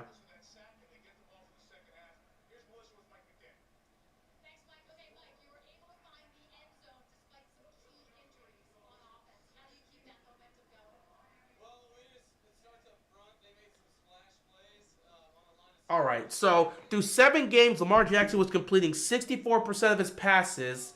He had a passer rating around like low to mid 90s because he only had 2 games where his passer rating was over 100, and he had 11 touchdown passes to 5 interceptions. Through 7 games this year, Lamar Jackson's stats are stats in this case, he's completing 71% of his passes, 8 touchdown passes, 3 interceptions, a passer rating of 101.9. And I think he's actually thrown for more yards here than he did originally that year. So I would say, yeah. I think right now Lamar is playing better football early on than he did as compared to how he was in his MVP season. He really went off in the second half. That's what changed things up. A lot of people say Lamar ain't the same rusher before, and I'm okay with that. Lamar doesn't need to be rushing for 1K yards anymore. I mean, Lamar still gets rushing yards though, so like, it really doesn't matter if he's not the same rusher. Again, they're saying that because they're not noticing that a lot of Lamar Jackson's rushing yards came from design runs, and we don't really run design runs this year. Lamar Jackson on the season, let me look at his stats. I'm about to head out because it is halftime, but I wanted to take a look at his rushing stats this year. Lamar Jackson has 363 rushing yards and 5 rushing touchdowns. So I don't know what exactly they're looking at. Technically, in rushing touchdowns, he's well on his way to matching what he had in 2019 and 2020 with 7 rushing touchdowns. He might have more than 5 rushing touchdowns this year, and he's at 363 through 7 games. So if we break that down and stretch that to a 17-game span, 363... you divide that by the 7 games, he's averaging about 52 yards of rushing a game. You put that throughout a 17-game season, he's near 900 yards rushing, which is right about where you would expect. So I'm not really concerned about that. what's going on with the Chiefs quarterback because he throws a pick every game. I know they win, but you don't want that coming back together. Mahomes is always going to turn the ball over if he when he takes risks like that. And there's nothing really going on with Mahomes. Mahomes has always had situations where he's turned the ball over, but he's making more good plays than bad plays. I'm not necessarily concerned with it. Mahomes is Mahomes. It's not a concern. I can tell you right now, unless Mahomes starts turning the ball over like 2, 3, 4 times, it's not a concern. Occasionally, Mahomes gets caught with a pick. It's not really a concern from them. Mahomes will make a mistake or two in a game sometimes, and he'll still go out there and win the football game. So it's not really a concern from them. If anything, it's kind of what you're used to, because Mahomes was doing this in the previous years. What year did Lamar have his best O-line? 2019. And this year, he has the best offensive line since 2019, which is why he's been cleaning the pocket, which is why he's completing 71% of his passes. Anyway, guys, it is halftime. I will see you guys in the second half. Dolphins get the ball coming out of halftime. We'll see what happens then. Just before, I'm glad Mungan is allowing Lamar to show more of his IQ this year. I love the freedom he has at the line of scrimmage. That's why I love what I'm seeing from Lamar this year. I believe Lamar is better than the MVP season because in the MVP season, he was just running the offense and showcasing his talent. He was running the offense Greg Roman gave him and showcasing his talent. This time around, he has complete control of the offense. He's making audibles at the line of scrimmage. He's making audibles. He's making adjustments. He has complete freedom and control. And you're watching the audibles he's making actually being successful. So he has more control and looks a lot more comfortable in the pocket this year than he's had in any other year of his career. Anyway, guys, it's halftime. I'll see you in the second half.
That took longer than I thought, but was able to get here. Dolphins back on the field here to start off this third quarter. And they are moving the ball down the field here.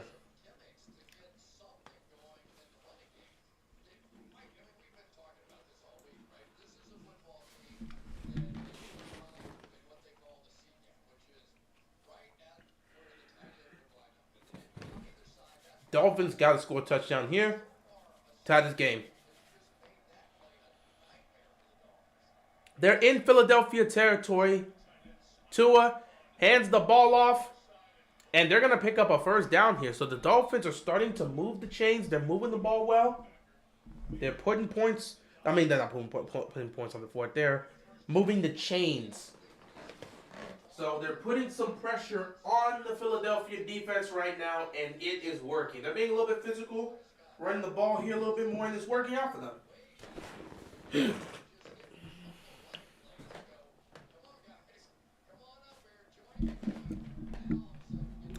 First down and 10 for the Dolphins. Tua fakes the handoff. Tua's got time. Tua's going to jump it off.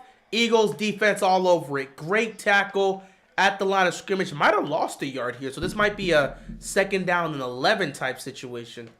12 minutes left to go here. This is the opening drive for the Miami Dolphins, looking to go down the field and tie it up at 17 apiece.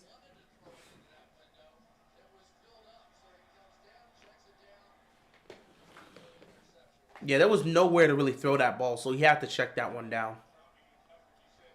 Second down and 10 here for the Dolphins. Tua's going to take the snap. Quick throw here to Tyreek Hill, and Tyreek Hill's going to try to use that speed to get the edge, and Tyreek Hill picks up the first down. But there's a flag on the play. Here we go. Flag on the play. Is this going to be on the Dolphins? They're calling a hold. They are calling a hold on the offense. That's going to negate the first down picked up by Tyreek Hill. A hold and a repeat of second down. So now it's second down and 20 here.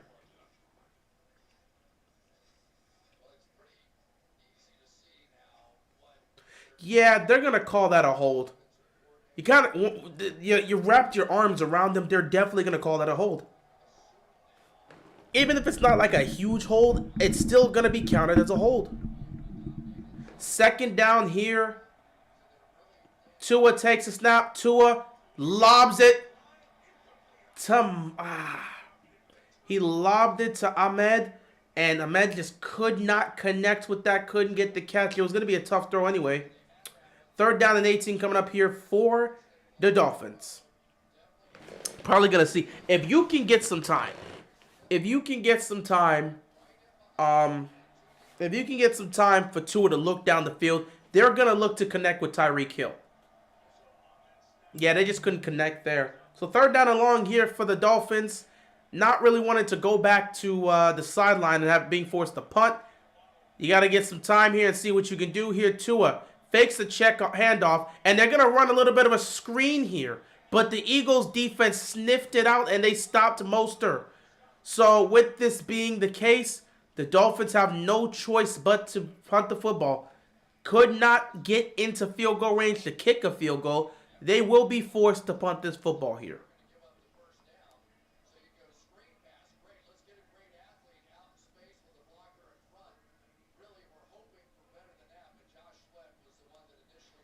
The blocking wasn't really great in that one.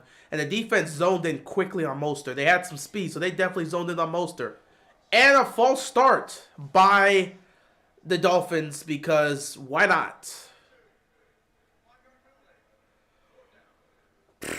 Why not? Why not?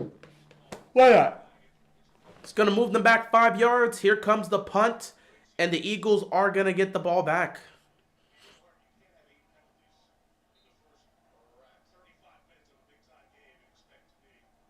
All these penalties are just hurting the Dolphins. 8 penalties so far in this game. Ooh, that kick could have been blocked. Punt is high, and it looks like it's going to land at the 2-yard line. Wow, that is actually a fantastic punt. May have been a little bit higher there, but it's still a fantastic punt. Eagles are going to get the ball deep into their own territory, so it's a long drive coming up here for the Eagles coming out of halftime.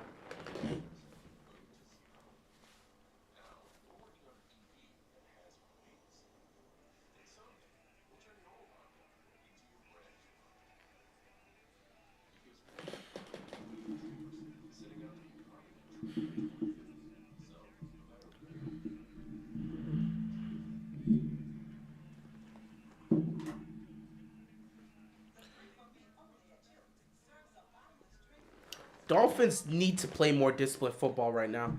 These penalties are hurting them. They're they're legitimately hurting them.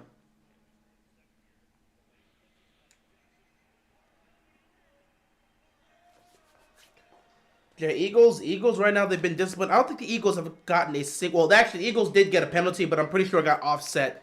They had that personal foul.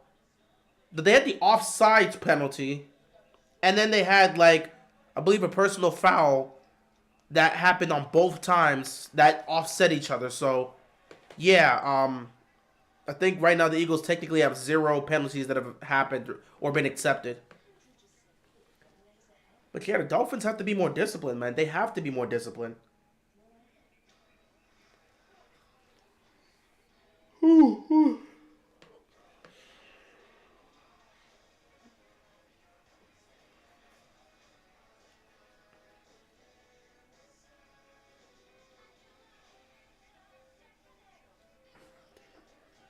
But yeah, Dolphins right now, they're struggling to get anything going. Dolphins can't get anything going in the run game because that front seven for Philadelphia is stopping them. They can't get anything going in the passing game consistently because they're being forced in these third and long situations.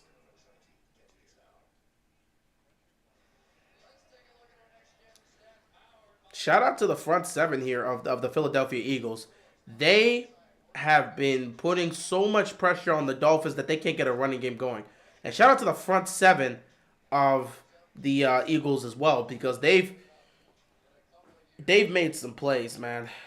I'm sorry. Shout out to the offensive line because they've done some solid job with the push that you've seen the Eagles be able to get. So offensive line's been doing a great job protecting Hurts for the most part, and yeah, that push they really get when they line up in that formation to try and score. It works. It's so difficult. I think they're the only offense that can really pull it off. So 1st and 10 here at their own goal line. Hurts, quick throw to A.J. Brown. A.J. Brown's got the power. He's going to come close, but I don't know if he's going to pick up the first down. He might be short. So it'll be 2nd and 1 here probably.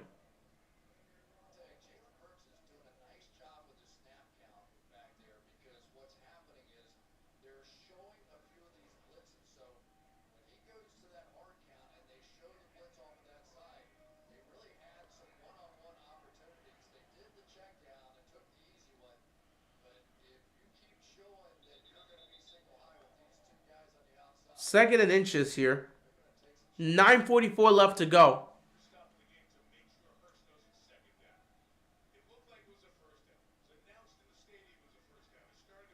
Oh, they just wanted to confirm that it was a second down. I mean, they wanted to emphasize to Hurts just in case because I think they announced it was a first down, but they wanted to make sure Hurts knew. Yeah, it's our mistake. It's a second down. Either way, 2nd down and inches here for the Eagles at their own goal line. Hurts takes a snap. They're going to hand this off, and they're going to pick up the first down with DeAndre Swift. Things continue to operate well for the Eagles, man. They're just playing some old school football right now. They're really pounding the rock and just putting themselves in good position to where Jalen Hurts can get somebody open down the field and look for a big play. And so far, it's worked out. You've had a couple good plays by Jalen Hurts, and these receivers have been playmakers so far tonight. And you hope to see more of that. But yeah, I like what I'm seeing from Philly. You know, Philly likes to slow it down. If you can slow it down, they like to play a little bit of a slow-paced football so they can get in their own rhythm. Hurts got to take the sack right there. Defense swarmed him, and he just had to get down. Eagles like to take their time and get comfortable, whereas the Dolphins like to play fast. And if they play fast and they're fluid, bro, it's a wrap. They're just scoring at a high intensity. But the Eagles defense is doing a great job in making the Dolphins offense so uncomfortable because they're not getting any room at the line of scrimmage. They're not getting any push at the line of scrimmage, and because of that, there's virtually no run game. So they've effectively taken Mostert out of this game so far, and it's put them in situations that they don't want to be in. Empty backfield here on 2nd and 13 for Hurts. He takes snap, quick throw, gets it to DeAndre Swift, and Swift's going to pick up a good chunk of yardage here.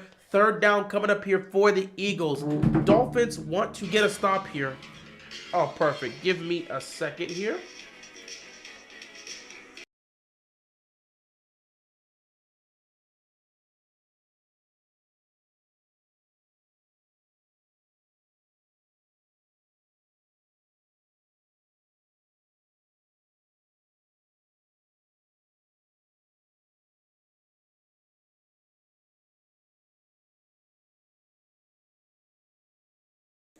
All right, 3rd down and 5. Oh, I kind of hope they get off the field here because I actually got to go do something real quick. 3rd and 5, incomplete, perfect. That's exactly what I needed. 4th down coming up here. Eagles could not get anything going. They're going to be forced to punt the football. So they're going to kick it back to the Dolphins.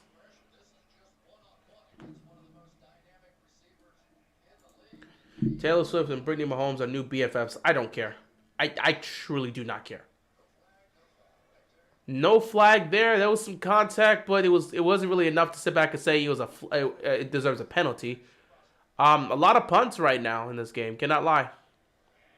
Well, not a lot of punts, but some punts have been showcased here. This is a great punt. Can the Dolphins get good field position? Let's see. They're gonna start off at their own 36-yard line. Pretty decent field position. And Miami's going to get the ball. I will be back quickly, but Miami's going to get the ball after the commercial break.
Don't you just love it?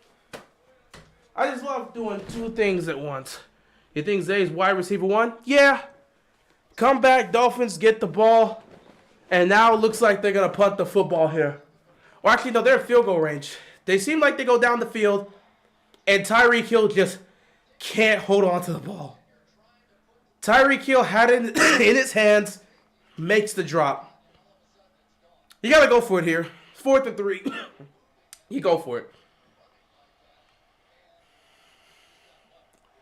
Cannot believe I walked in to watch Tyreek Hill drop the football. Tua. Flag. No flag on the field? No flag on the field. There was contact. They didn't call a penalty. And just like that, Tyreek Hill with a very crucial drop. That is a huge drop by Tyreek Hill on 3rd and 3. That probably would have got him the touchdown. He drops the pass. They go for it on 4th down. That's clearly a penalty. That's a penalty. That's a face mask. That's a clear face mask. What are the refs doing? Yo, that's a clear face mask. Wow. Okay, so the refs just missed on a blatant face mask call. That should have been an automatic 1st down. He literally touched the face mask. Refs have been awful this season, bro. You can't trust the refs for anything this year. That's what I'm saying, bro. You don't want to be in a situation where you have to rely on the refs to help you. You do not want to be in a situation where you have to rely on the refs to help you. Because it is not doing good for anybody right now.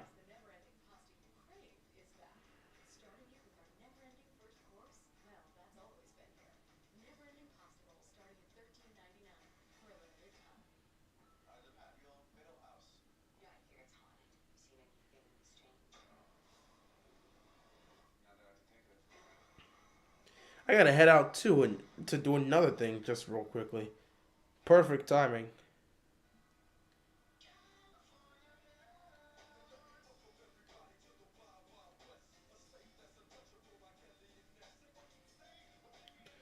But yeah, Eagles get the ball and the Dolphins miss on a wow.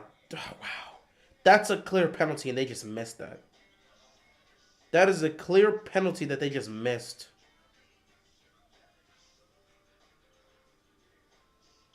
That's a clear penalty that they missed. Got 2 minutes left. I gotta head back up to do something. It's probably gonna happen in the middle of the drive. In the middle of the Eagles drive here. So I'm just prepared. I have to getting ready to get up to go do it too.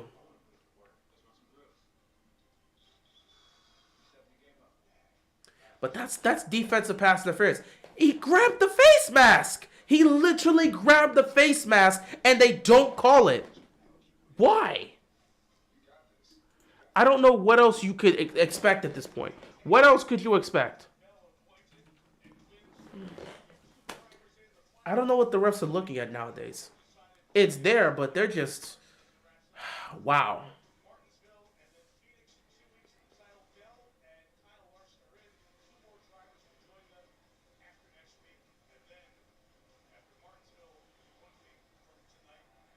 So 1st and 10 here. Eagles take over on downs. Miami goes down the field just to not be able to convert the 4th down. A drop pass by... Oh, quick. Oh, nice. Oh! A pick six! A pick six! The Dolphins tied the game! The Dolphins tied the game on 1st down. On 1st down, Jalen Hurts. It was a design pass right there. It was supposed to be a quick throw. The defense got in the backfield, blocked it. They deflected it into a defender's hands, and he takes it the distance. So Hurts,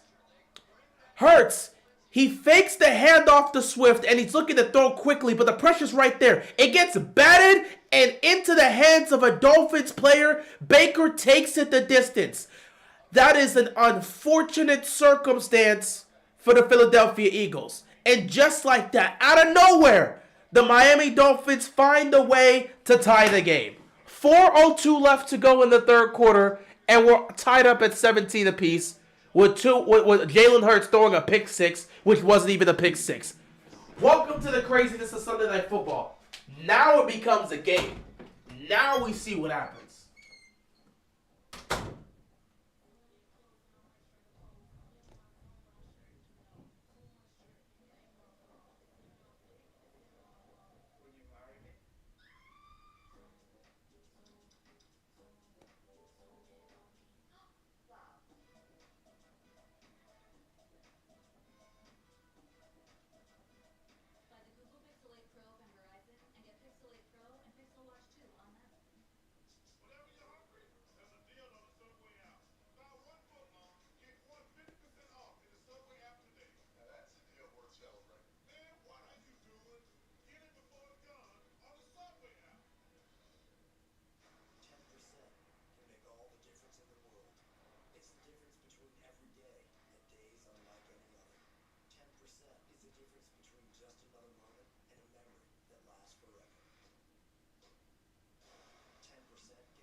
Wow, that was brutal.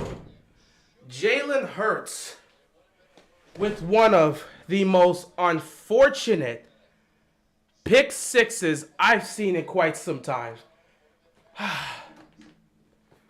That's wow. I don't even know what you say about that. First and 10 for the Eagles. Game's tied at 17 apiece now. Hurts takes a snap. Pressure's coming. Hurts gonna take off. He's gonna pick up the first down and slide. Now if you're Philadelphia, you gotta go out there and regain the lead. Was not part of the plan, but here we are now, and we got two Dolphins players down. Wow.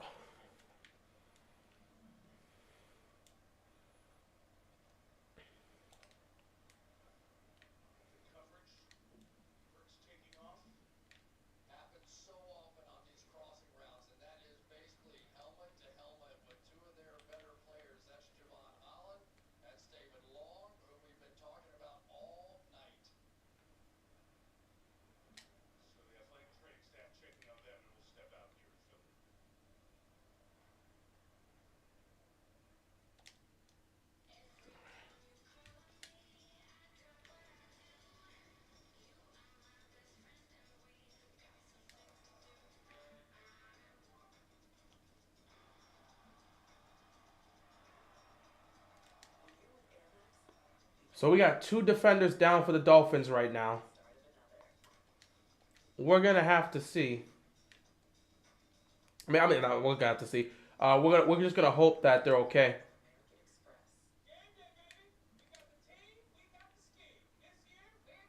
But yeah, Eagles got to go regain the lead here.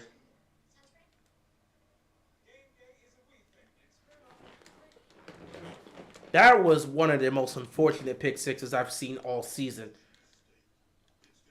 That was just great by the Dolphins defense. They got there behind the they found a way. They found a way to get behind that offensive line, and the ball just got batted down in such a way that the defender was able to just, go out there and just get the ball right in his hands and then just take off for the pick six. So if you're Philadelphia, you just had one of the most unfortunate circumstances happen to you all season with that crazy pick six, which, again, isn't even Hurts' fault. That's just a crazy circumstance that occurred here in that game. You take it however you want to take it. So it is what it is there. You come out, you put up some points here, and yeah, you just continue on. You put some points on the board here, you just continue on if you're the Eagles.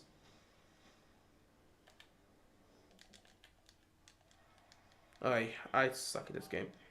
17-17 game with 3:50 left to go.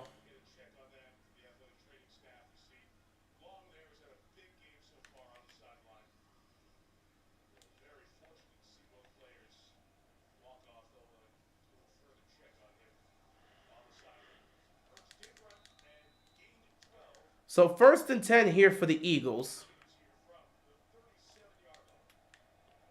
They're at their own 37-yard line here.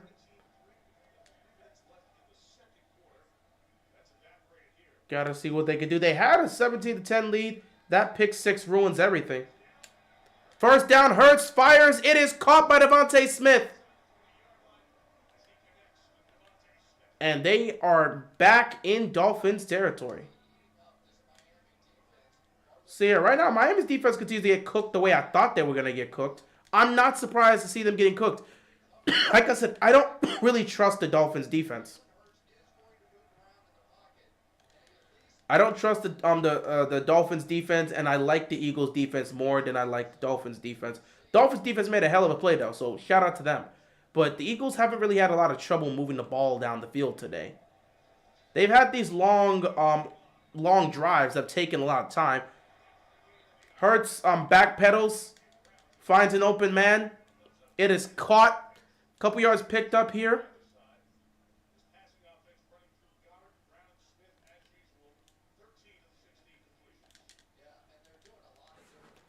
Second down and 2 here for the Eagles. Looking to try and regain the lead here once again. They're already in field goal range. Hurts right now is having a pretty good game, minus the pick. They're going to hand this ball off, and the Dolphins initially had the look. They had him behind the line. And then he ends up getting some more space and finds a way to pick up a 1st down.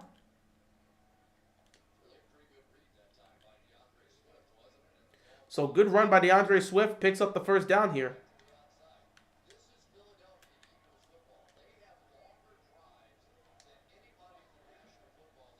So 1st and 10 here. The Eagles love wearing down the team with these long drives that they have.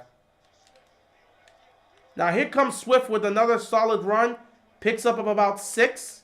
2nd down coming up here for the Eagles.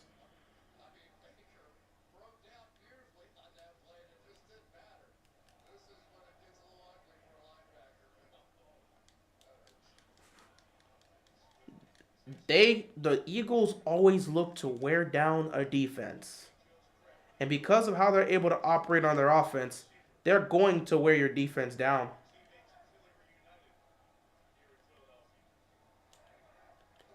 Second and 7. Hurts over the middle. Ooh! Ball was incomplete. Batted in the air. Could have been picked off. 3rd down and 7 coming up here for the Eagles. If you're the Dolphins, you're already giving up field goal range. You want to try to make a stop here.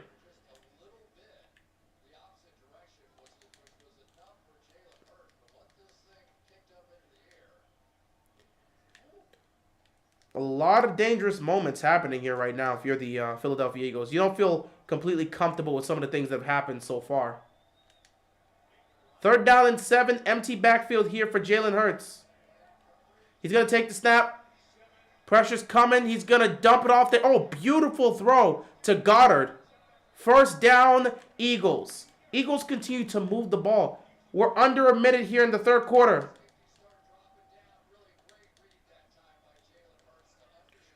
Jalen Hurts with a great read and a great throw to pick up the 1st down.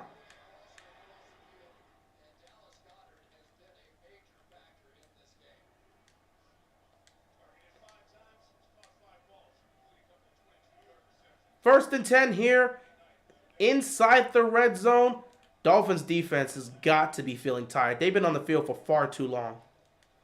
Hurts, fires, caught. And he breaks a tackle. A.J. Brown breaks a tackle and scores a touchdown. And the Eagles regain the lead. 23-17 right now. 8 plays, 75 yards, nearly 4 minutes time of possession here. They score a touchdown and regain the lead just before halftime.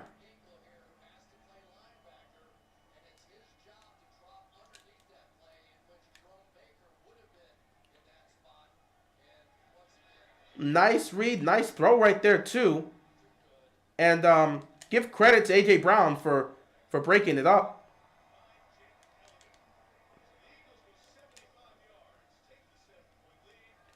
So that was a huge drive that was crucial for the Eagles. Great drive right there for the Eagles to regain the lead here and regain the momentum after an unfortunate pick six that led to the game being tied. They had to regain momentum and regain control in this game because honestly, the Eagles have been taking good control of this game for the most part. They've relatively dominated this game in terms of time of possession and yardage and stuff. The Dolphins have struggled to move the ball down the field at times, and they have been able to be successful moving the ball, but they haven't finished drives. They haven't put points on the board. It's been problematic for them. A.J. Brown tonight, 6 catches, 78 yards in the touchdown. You knew A.J. Brown was going to do A.J. Brown things. Nobody is surprised by that.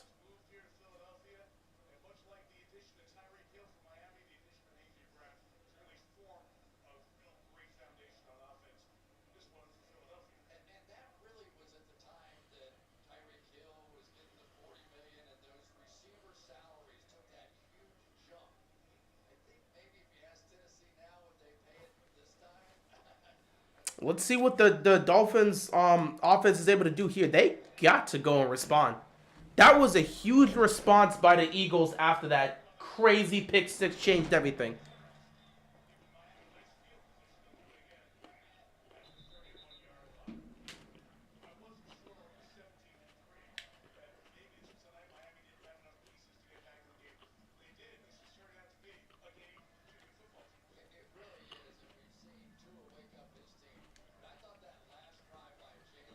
First down here for the Dolphins.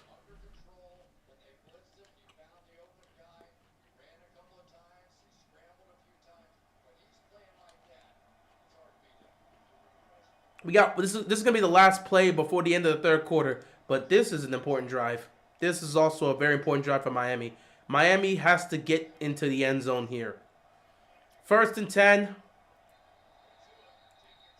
And Tua took a timeout. Why?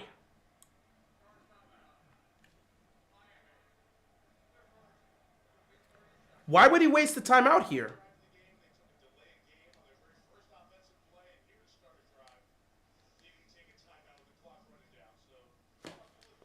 They're taking too long to get set. And the crowd is definitely having an impact on that.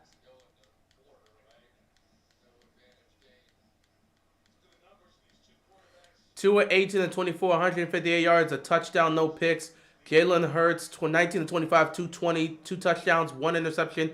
Hurts been sacked 3 times. Tua once. Quarterback rating of 112 for Hurts. Quarterback rating of 106 for Tua. It's been relatively even here. 1st and 10, Tua firing downfield, caught. 1st down, picked up. And that is going to end the first quarter here. Jalen Waddle gets that catch. He's back in the game. I guess he came back in the third quarter. But Jalen Waddle gets that catch. And just like that, 3 quarters down, 1 quarter left to play. Let's see how Miami can respond. Can they go down the field and score a touchdown?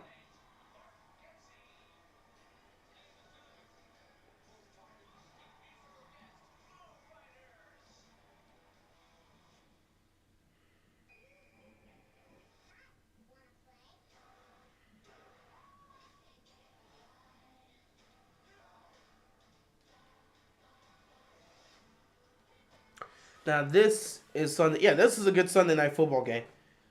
And that's the thing, Sunday night football doesn't have to be a huge offensive scoring outage. It doesn't have to be. It could still be relatively, even scoring, but still competitive.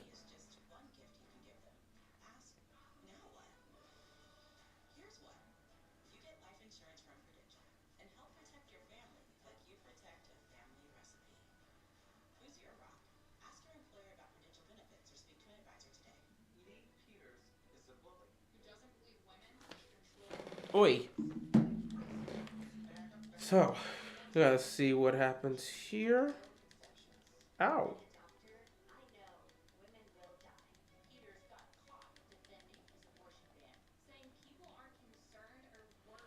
This is a crucial drive here if you're the Miami Dolphins, because you absolutely got to come up with some points here. The Philadelphia offense is wearing. First of all, I really need some water right now. First of all, you need to be able to stay on the field because your defense is getting tired, man. Your defense is getting severely tired, and you cannot put that defense back out there. They can't afford to do that. The defense is definitely tired right now. So you need to make sure this offense can move the ball down the field.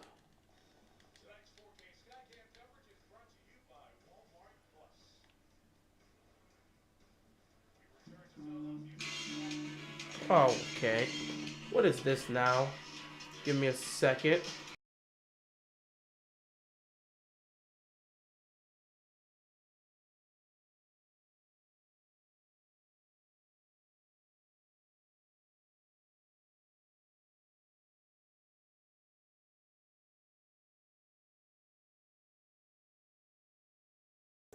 Fourth quarter football here, 24-17, 1st and 10. Tua's going to hand the ball off to Mostert, and again, not much has really happened here.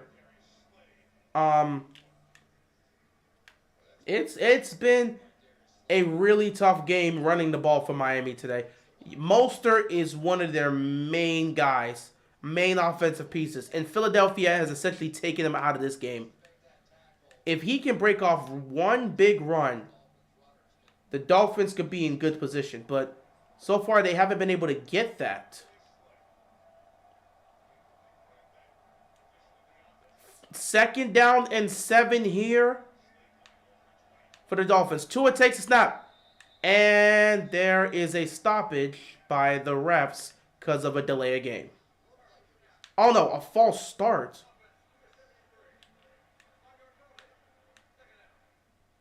False start, another flag here by the Dolphins. The Dolphins have been so undisciplined tonight. The Dolphins have been so undisciplined tonight. Ain't no way this is the first good Sunday night football game. Hey, man, it's been a good game. It's been a good game. 24-17, 2nd and 12 here. We got a whole quarter to play. Tua takes a snap. Tua's looking towards his left. He fires over the middle. It's dropped. Another drop by Tyreek Hill.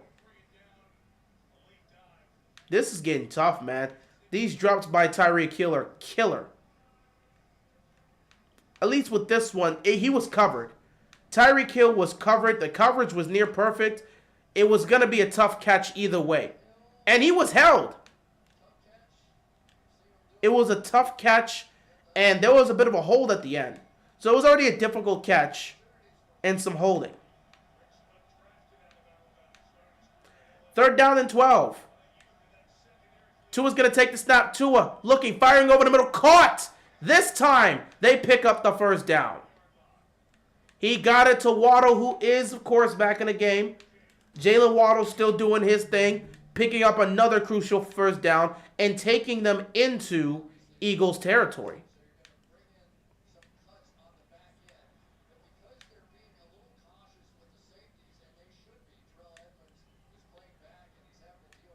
Dolphins making some plays here, moving the chains, executing on third down. Waddle 4 catches, 50 yards. He's warming himself up here and making plays here in the second half of this game. 1st and 10. Tua fakes the handoff. Tua rolls to his left. He's going to fire. It is caught. This time he gets it to Wilson. Another first down picked up here. The Dolphins continue to move the ball. Eagles defense might be starting to feel it, man. Might be getting a little tired here, or this is just one of those drives.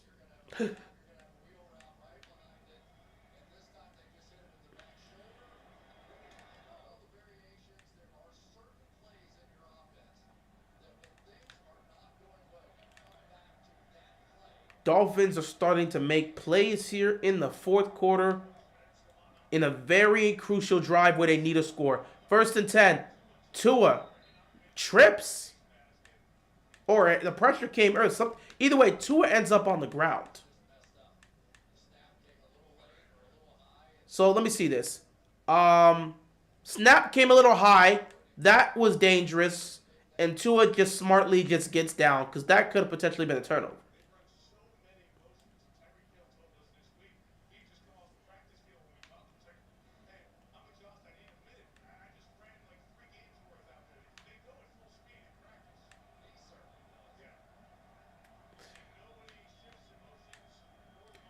Second down here due to that. So 2nd and 13. The ball gets fumbled by Tua. He picks it up and he just throws it to Waddle. Waddle's going to pick up a couple yards.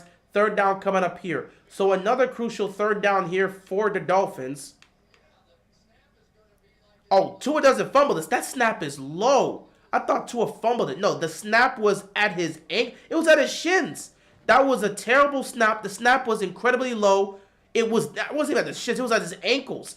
An incredibly low snap. Tua just had to pick it up and throw it. 3rd down and 8. Tua's going to need a little protection here. Can he find somebody open? Need to get somebody open here. Empty backfield. Tua's going to take the snap. Tua's got some time. Tua's going to loft it. He has a man open. It's picked off. It's picked off. The Eagles get the interception. A huge turnover.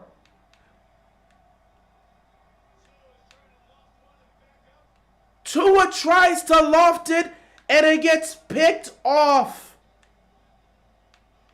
Wow.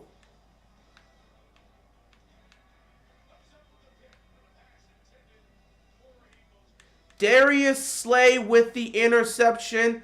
That is an underthrow by Tua. He tries to loft it. He cannot throw that pass in that situation. You threw it into coverage, and you underthrow the ball. You're just asking to be picked off there. And while asking, you shall receive. That is a huge turnover here that keeps this a 7-point game. And now we're in the danger zone when it comes to the Dolphins. Now that defense has to go out there and stop Jalen Hurts and get the ball back to their offense. Tua makes a crucial mistake in the red zone. And it leads to a turnover in the worst possible moment. Worst time of the game to get a turnover. The fourth quarter. That's not what you want to see.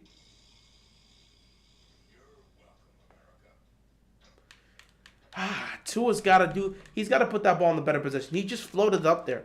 I don't know how he, I don't know if it came off. No, it didn't come off his hands wrong. He just floated the ball, and it was underthrown. It was an underthrown pass there. He floated it, thinking he would be able to get the space, but no, the guy's covered. You underthrew it, and that left an opportunity. I would prefer if you overthrow it in that situation. If you overthrow it, hey, you can take the field goal. He always underthrows, not anything new by Tua. Yeah, I wouldn't say Tua's always underthrowing, but there's been plenty of times in the games where you'll see him underthrow. He's had a lot of passes that have been right on the money. But occasionally in the game, there'll be some times where he just lofts the ball up, And when he lofts it up, it's incredibly underthrown. And all of a sudden, that ball just misses by 5 yards. And depending on what happens in that situation or who's there, it could lead to a turnover.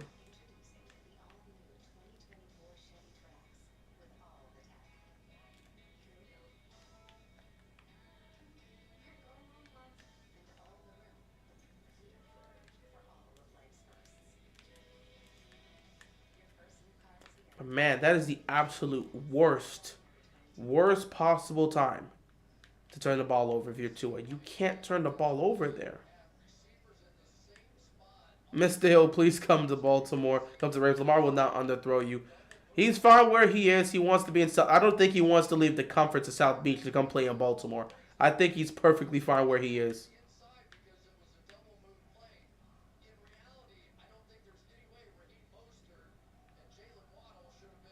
That's, man, that execution is not where it needs to be, and that pass is definitely not where it needs to be.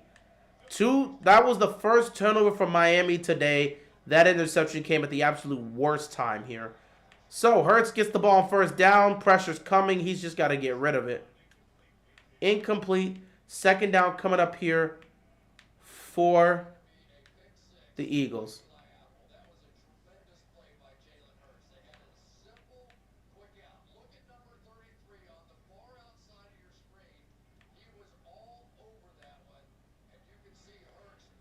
Hurts knew his receiver was covered. He knew if he threw that pass, it would probably get picked off.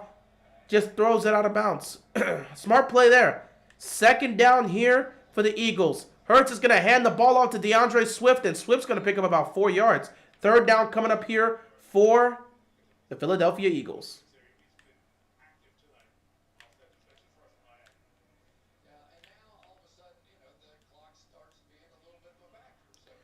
So you got about 11 minutes left to go in this game. So obviously you don't want Philadelphia to go on a huge run. But, you know, you don't want them to go on a run, but you don't want to try to force something and also give up a big play. So you got to play this third down smart here. You also got to pay attention to Jalen Hurts because he will take off if nothing's there. They've been relatively even in total yards. 3rd and 5, quick throw, caught, but the perfect stop defensively. The receiver's short. That was a fantastic stop by the Miami Dolphins. He went to A.J. Brown, and this tackle on A.J. Brown was perfect. As physical as A.J. Brown is, you know he's able to pick up that first down normally because you see him just bodying defenders and getting the extra yards. But in this case, he got immediately tackled behind the line as soon as he caught that ball. Now, Philly's going to call a timeout. I don't know if Nick Sirianni's considering going for it since it's 4th and 1. He's going to go for it. Nick Sirianni is going to go for it on 4th and 1. He's going to go with the play that has yet to fail him this season. Now, obviously, this is crazy to go for it in your own goal line, knowing they only need 7 points. But when you have a play here, when you have a play that cannot be stopped, you go for it. Now, if this gets stopped for the first time today, it could easily backfire on them. And we're going to find out. But Nick wants to go for it here, so they're going to go for it. And you know they're going to use that same play. And they got the first down. That play has yet to fail them. They're going to keep on using it. Had it been 3rd and 2, they're not using that play. Had it been 4th and 2, they don't use that play. But they're going to use it here today. McDonald does not look happy. But again, when you got a play that just can't be stopped here, you got to do what you got to do. I would love to see the Eagles try to use this play against the Browns defense. Or maybe the Steelers defense. I want to see them use it against the AFC North defense.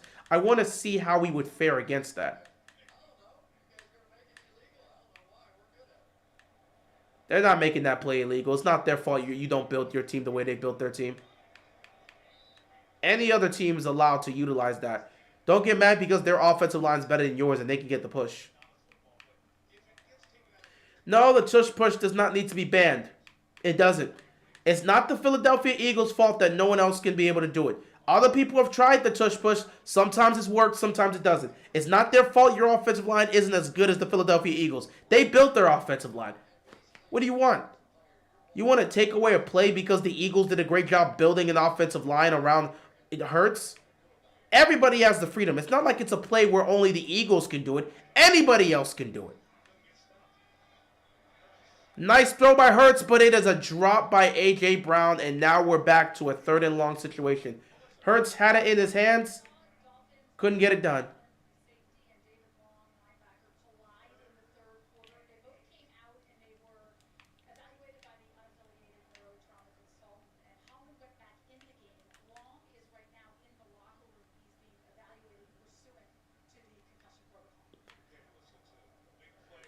Third down and 7 here. D-line needs to, to get their size up. I mean, yeah, I don't know what else to tell you. 3rd and 7, here comes Hurts. Hurts is going to fire quickly. It's caught, and once again, they're short. It's another short play. So guess what? Let's line up on 4th down and do the exact same thing we did previously. I'm not punting the football. Line up and do the tush push again. We're going to do the tush push once again. And guess what? You still can't stop it. Another 1st down picked up. Everyone can be as mad as they want. No one told you to have the offensive line you have. Why don't you do what the Eagles do? Fix your offensive line, and then you can execute this play. Don't get mad at the Eagles because they can do this. They fixed their offensive line and created a wall around Hurts to allow them to run a play like this. Don't get mad just because your team can't do it because your offensive line isn't up to snuff. How about you fix your offensive line and be happy with it? And fix your offensive line so that you can be able to do the same thing they're doing without complaining.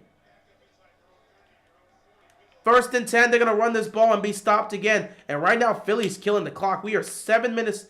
We are about 8 minutes into this 4th quarter. It's about 7 minutes left to go in the game. And these 2 4th down conversions have been absolute killers for the Miami Dolphins.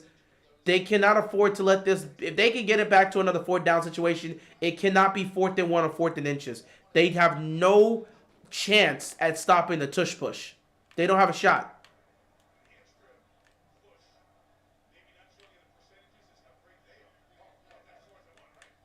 2nd down and 9 here.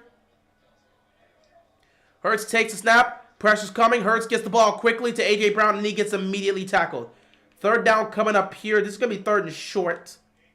Maybe 3rd and 4, 3rd and 5-ish.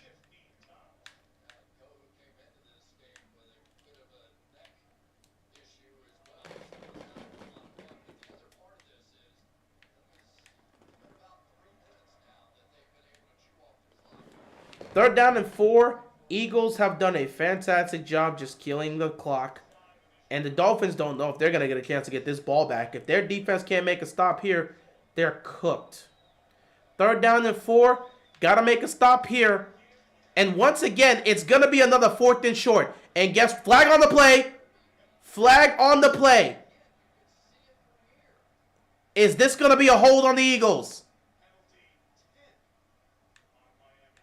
Another penalty on the Dolphins. Offsides on the defense. Oh my God. The Eagles are going to slow walk their way to another touchdown, and the Miami defense can't do a damn thing. The Eagles play the Niners this year, right? I believe they do.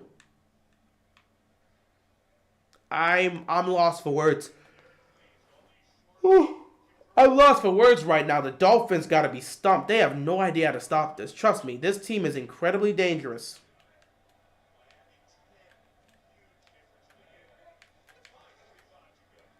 Hurts, 1st and 10. He gets smacked. He throws it downfield. And it's caught by A.J. Brown. This game is over, guys. This game is over. The Dolphins tried everything they could. The game was over. When Tua threw that pick, the game ended there. They've been getting worn down this entire drive. And now they're in a situation where it's over.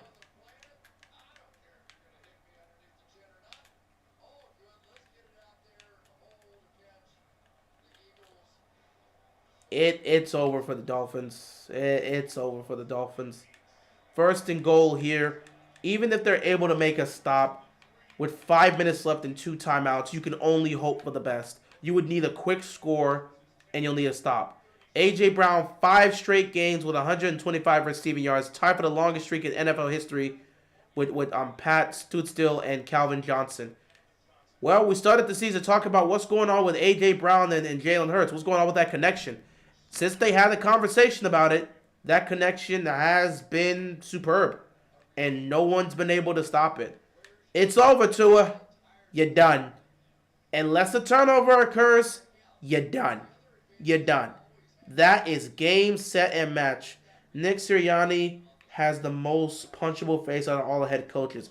I don't know how to assess somebody who has a punchable face.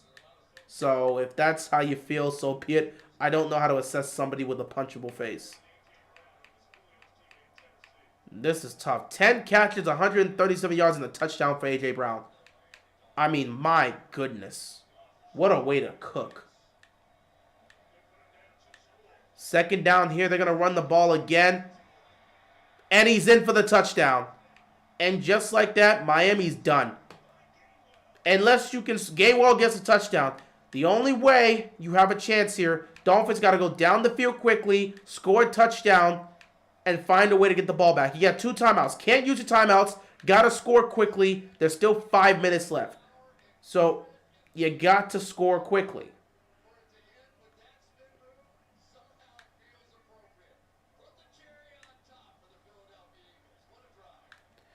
That was a fantastic drive by the Philadelphia Eagles to pretty much put this game on ice. Extra point is up and it's good. I mean, this game has basically been put on ice.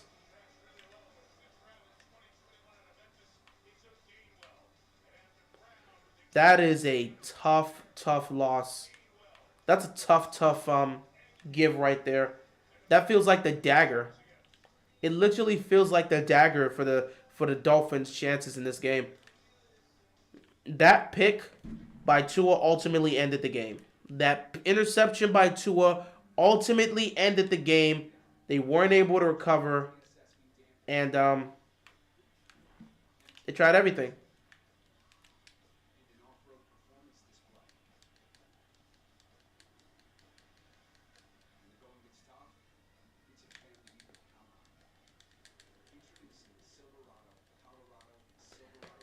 That is a tough way to lose. At the end of the day, it came down to it. They had a chance to tie it at the goal line.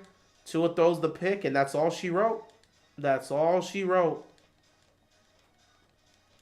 I know Bills fans are happy. Oh yeah, they're definitely celebrating because they took a huge L today.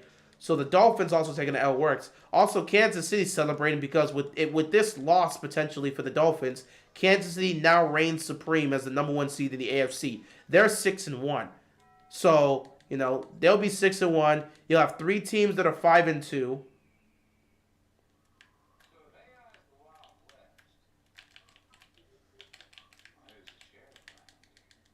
You'll have 3 teams that are 5-2. In the Ravens, the Jaguars, and the Dolphins now. Things work perfectly for you. If you're the Chiefs, and then, you know, those 3 teams also fighting there. Damn it, man, that Steelers game better not come back to haunt us. Again, I'm not worried about games in the past. You got to focus on the future. You can't talk about what games that are coming back to haunt us. Can't focus on the past, only focus on the present. I'm not here to worry about what happened in the past. At the end of the day, it is what it is. You lose games. Can't use a past loss. If you end up missing the playoffs, I'm not going to sit back and say, oh man, if we only didn't lose against the Steelers in week 4. Oh, sorry, not week 4, week 5. If we only didn't lose against them against the week 5 matchup. No, you have plenty of games to play here. Not about to use that. I'm like, I hope that doesn't come back and bite us. A week 5 game is not going to come back and bite you. How you perform down the stretch in late games in the season is how it's going to affect you. That's how it works. So I wouldn't worry about a week 5 game. I'll worry about a week 14 game or a week 16 game and say, man, that game might not come back to bite us. Because if that ends up happening.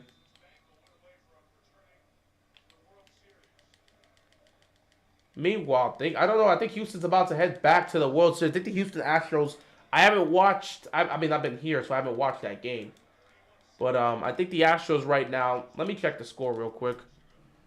4:46 left to go in this game. Technically, it's not over. Miami is an explosive offense. If they can score quickly, then they can bring their defense back out here, and they'll have a chance to win. The Texas Rangers. Ooh, Rangers are down 2-3 in the series. The Rangers, they look like they're going to tie this series up. Houston leads 3-2 in the series. Rangers are up 5-2 in this game at the top of the 9th inning. If they can hold on, they're going to tie it at 3-3 apiece, and we're going to Game 7. We'll see what happens there. Yeah, Astros were down 0-2, won 3 straight games. Nice pass from Tua Waddle, but they have to be in a no-huddle offense. You have to score quickly because you have 2 timeouts left and the 2-minute warning. You have to score quickly before then and hope your defense can get you the ball back. So you have to go quick. This is no-huddle territory. You cannot afford to just sit back and waste time.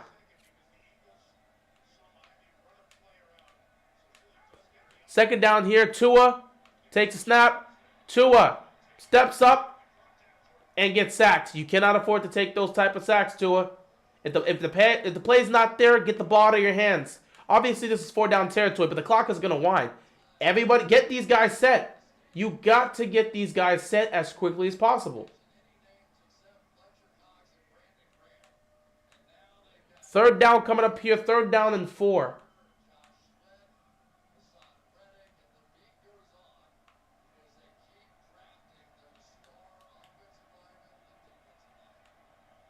Third down and 4. Whoa. 3rd down and 4 here.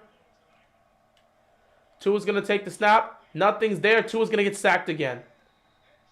Tua has taken sacks in back-to-back plays here.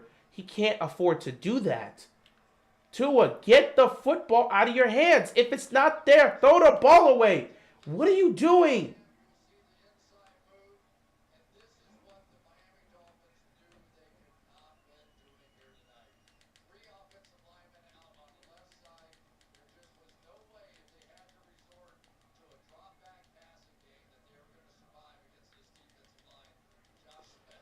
And just like that, it's 4th down, and pretty much the game's on the line here. They've essentially utilized the last of their timeouts, so they have no chance of winning this game. Bills play Thursday night. They have to win the game if they have, to have a chance in that division. Well, the Dolphins taking an L tonight definitely helps them out against Miami. The Dolphins taking an L is a huge benefit to them. Now, here's the worst possible situation. They're 4-3 now. Dolphins are about to be 5-2. If the Bills could have won today, they would have been 5-2 as well. And now you're at a good position for Thursday night. Now, Thursday night is a game they definitely got to look to win. Wouldn't say it's completely must win, but it is an important game. 4th down and 10. If it's not converted here, the game is over. Tua, empty backfield, takes a snap. Pressure's coming. And guess what? The whistle is blown. Philadelphia calls a timeout here.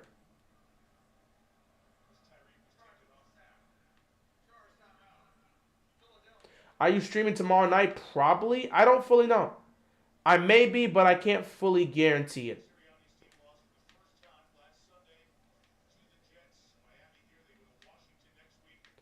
Huh?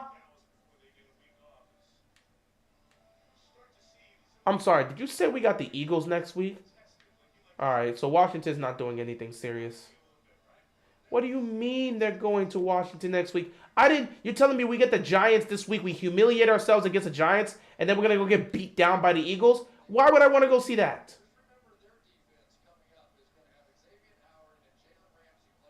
Or is it the Dolphins that got to go? Either way, if we got to go up against either one of these teams, it's a wrap there either way, so it don't even matter. So yeah, game's on the line here, 4th down and 10. If you can't pick up a 1st down, the game is done. Empty backfield here. Tua takes a snap. Pressure's coming. He's going to fire. It's not even close. And that's going to end it. That's going to do it. Turnover on downs. Eagles take over, and they're cruising to 6-1. This is one of those games I look back. Oh, this is one of those games I look at when I talk about the Dolphins. There's going to be games where your offense is not there. There's going to be games where your offense is not clicking on all cylinders. How does your defense respond? We saw it today. That's why I felt comfortable picking the Eagles today. They were at home, and I liked the Eagles' defense better than the Dolphins' defense. And I felt they were more a more consistent team or a well-rounded team. I felt comfortable. I really, really wanted to pick the Dolphins, but I felt comfortable in picking the Eagles tonight, and I'm glad I did. I made the right call.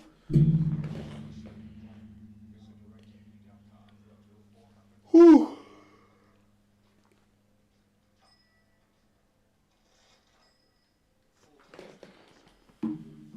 Who are your Super Bowl contenders at this moment? For the NFC, my Super Bowl contenders are the Niners and the Eagles. For the AFC, my Super Bowl contenders would be honestly just the Chiefs. If I'm gonna follow my criteria, I would say the Chiefs. Below the Super Bowl contending is the Super Bowl contending roster / teams that should be able to contend. At that point, you look at the Bills, you look at the Ravens, you look at the Dolphins, but I want consistency. So I think, honestly, the Chiefs should be the favorites. I look at them as a legit Super Bowl contending team. As for the NFC, I look at the Niners and I look at the Eagles. Then again, I guess I could be a little bit loose. Technically, you got to look at teams like Baltimore and look at teams like Miami and say they are teams that are contending this year, or make the argument. The Jaguars are 5-2. Do you guys think they're contenders? Anytime people ask me about questions in regards to contenders, it's always a weird question because I don't know how to answer it in the middle of the season. If we're in week 15, I can tell you who the contenders are. But in week 7, I don't fully believe that you could be 5-2 right now and still miss the playoffs. Do you understand that? You could be 5-2 and miss the playoffs. Whereas if we're sitting in week 15 and you're like 12-2, it's a different conversation. If you have like 10, if you're like 10, 11 wins sitting in week 15, you're in a good position. Yeah, I try to be as fair and as unbiased as I possibly can.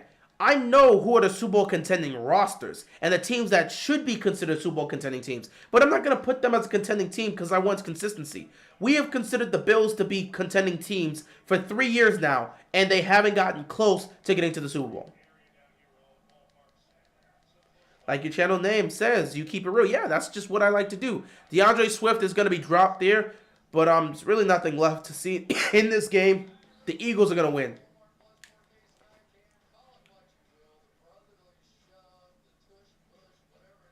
We're going to call it the tush push.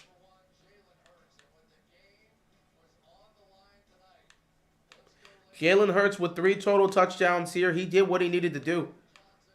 When it came down to the wire, he did what he needed to do, and Tua was not able to do what he needed to do. That's just all that it comes down to.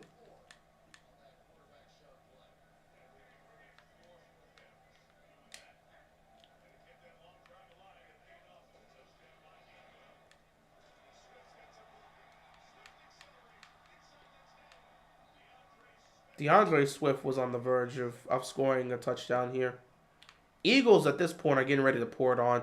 Dolphins don't have any shot to do anything else, and they know it.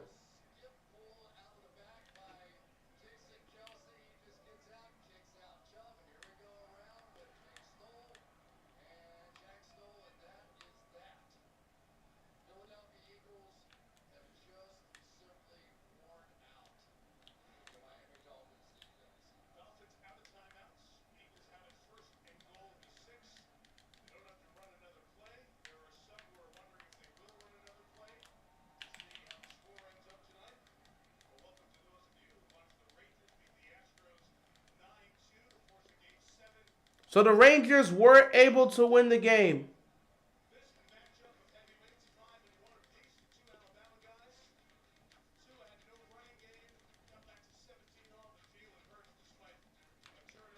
The Rangers were able to win the game. They tied the series. I probably should have kept that money. Wait, where is she though?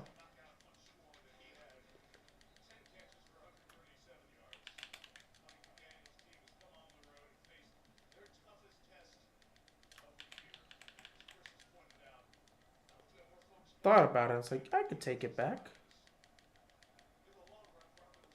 Game 7. Yeah, Game 7. I can't wait to see. I thought the Rangers originally were going to win it. Then Houston won 3 straight. And the Rangers, with their season on the line, they did what they needed to do.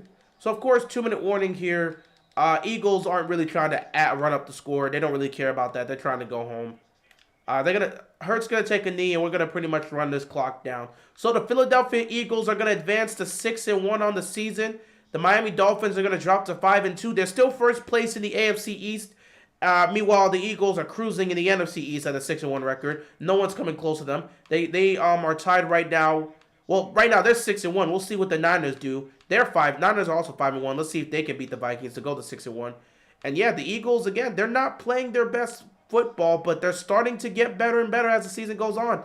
Do not underestimate Jalen Hurts and this Eagles team.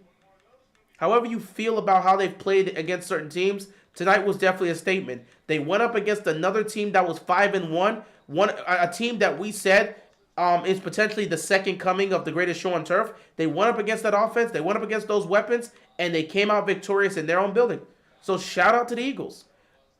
This was a tough game for Tua. This was a very, very tough game for Tua. I would have preferred.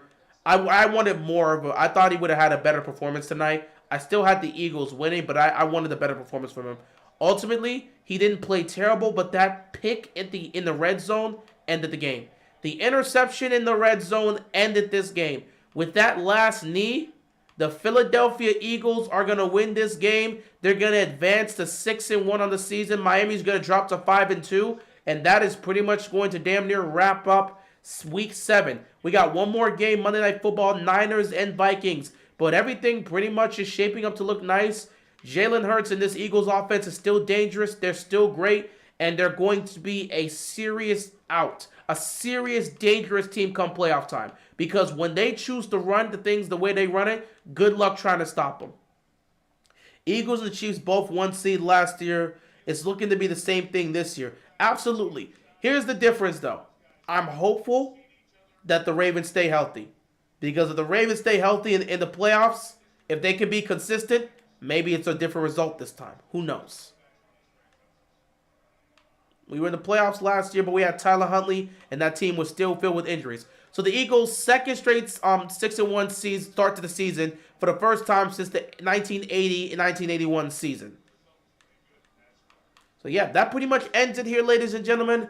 I'm going to call it a night here. The Philadelphia Eagles win this one 31-17, advance to 6-1. Dolphins fall to 5-2. It is what it is. Anyway, appreciate you guys stopping by. It's been a hell of a Sunday. A lot of things happened, but I'm going to go chill out and enjoy the rest of my night. Take care, everybody. I don't know. Commanders aren't going to win. I'm so tired of Commanders. It's the same old story, man. Until Rivera's gone, I don't really care what happens at this point. Get Ron Rivera out of here. And take Jack Del Rio with him, too. But that's a different conversation. Either way, guys, I'm going to call it a night here. I appreciate you guys stopping by. Congratulations to the Philadelphia Eagles. With that being said, that is all I've got. And I'm out of here, man. Peace out.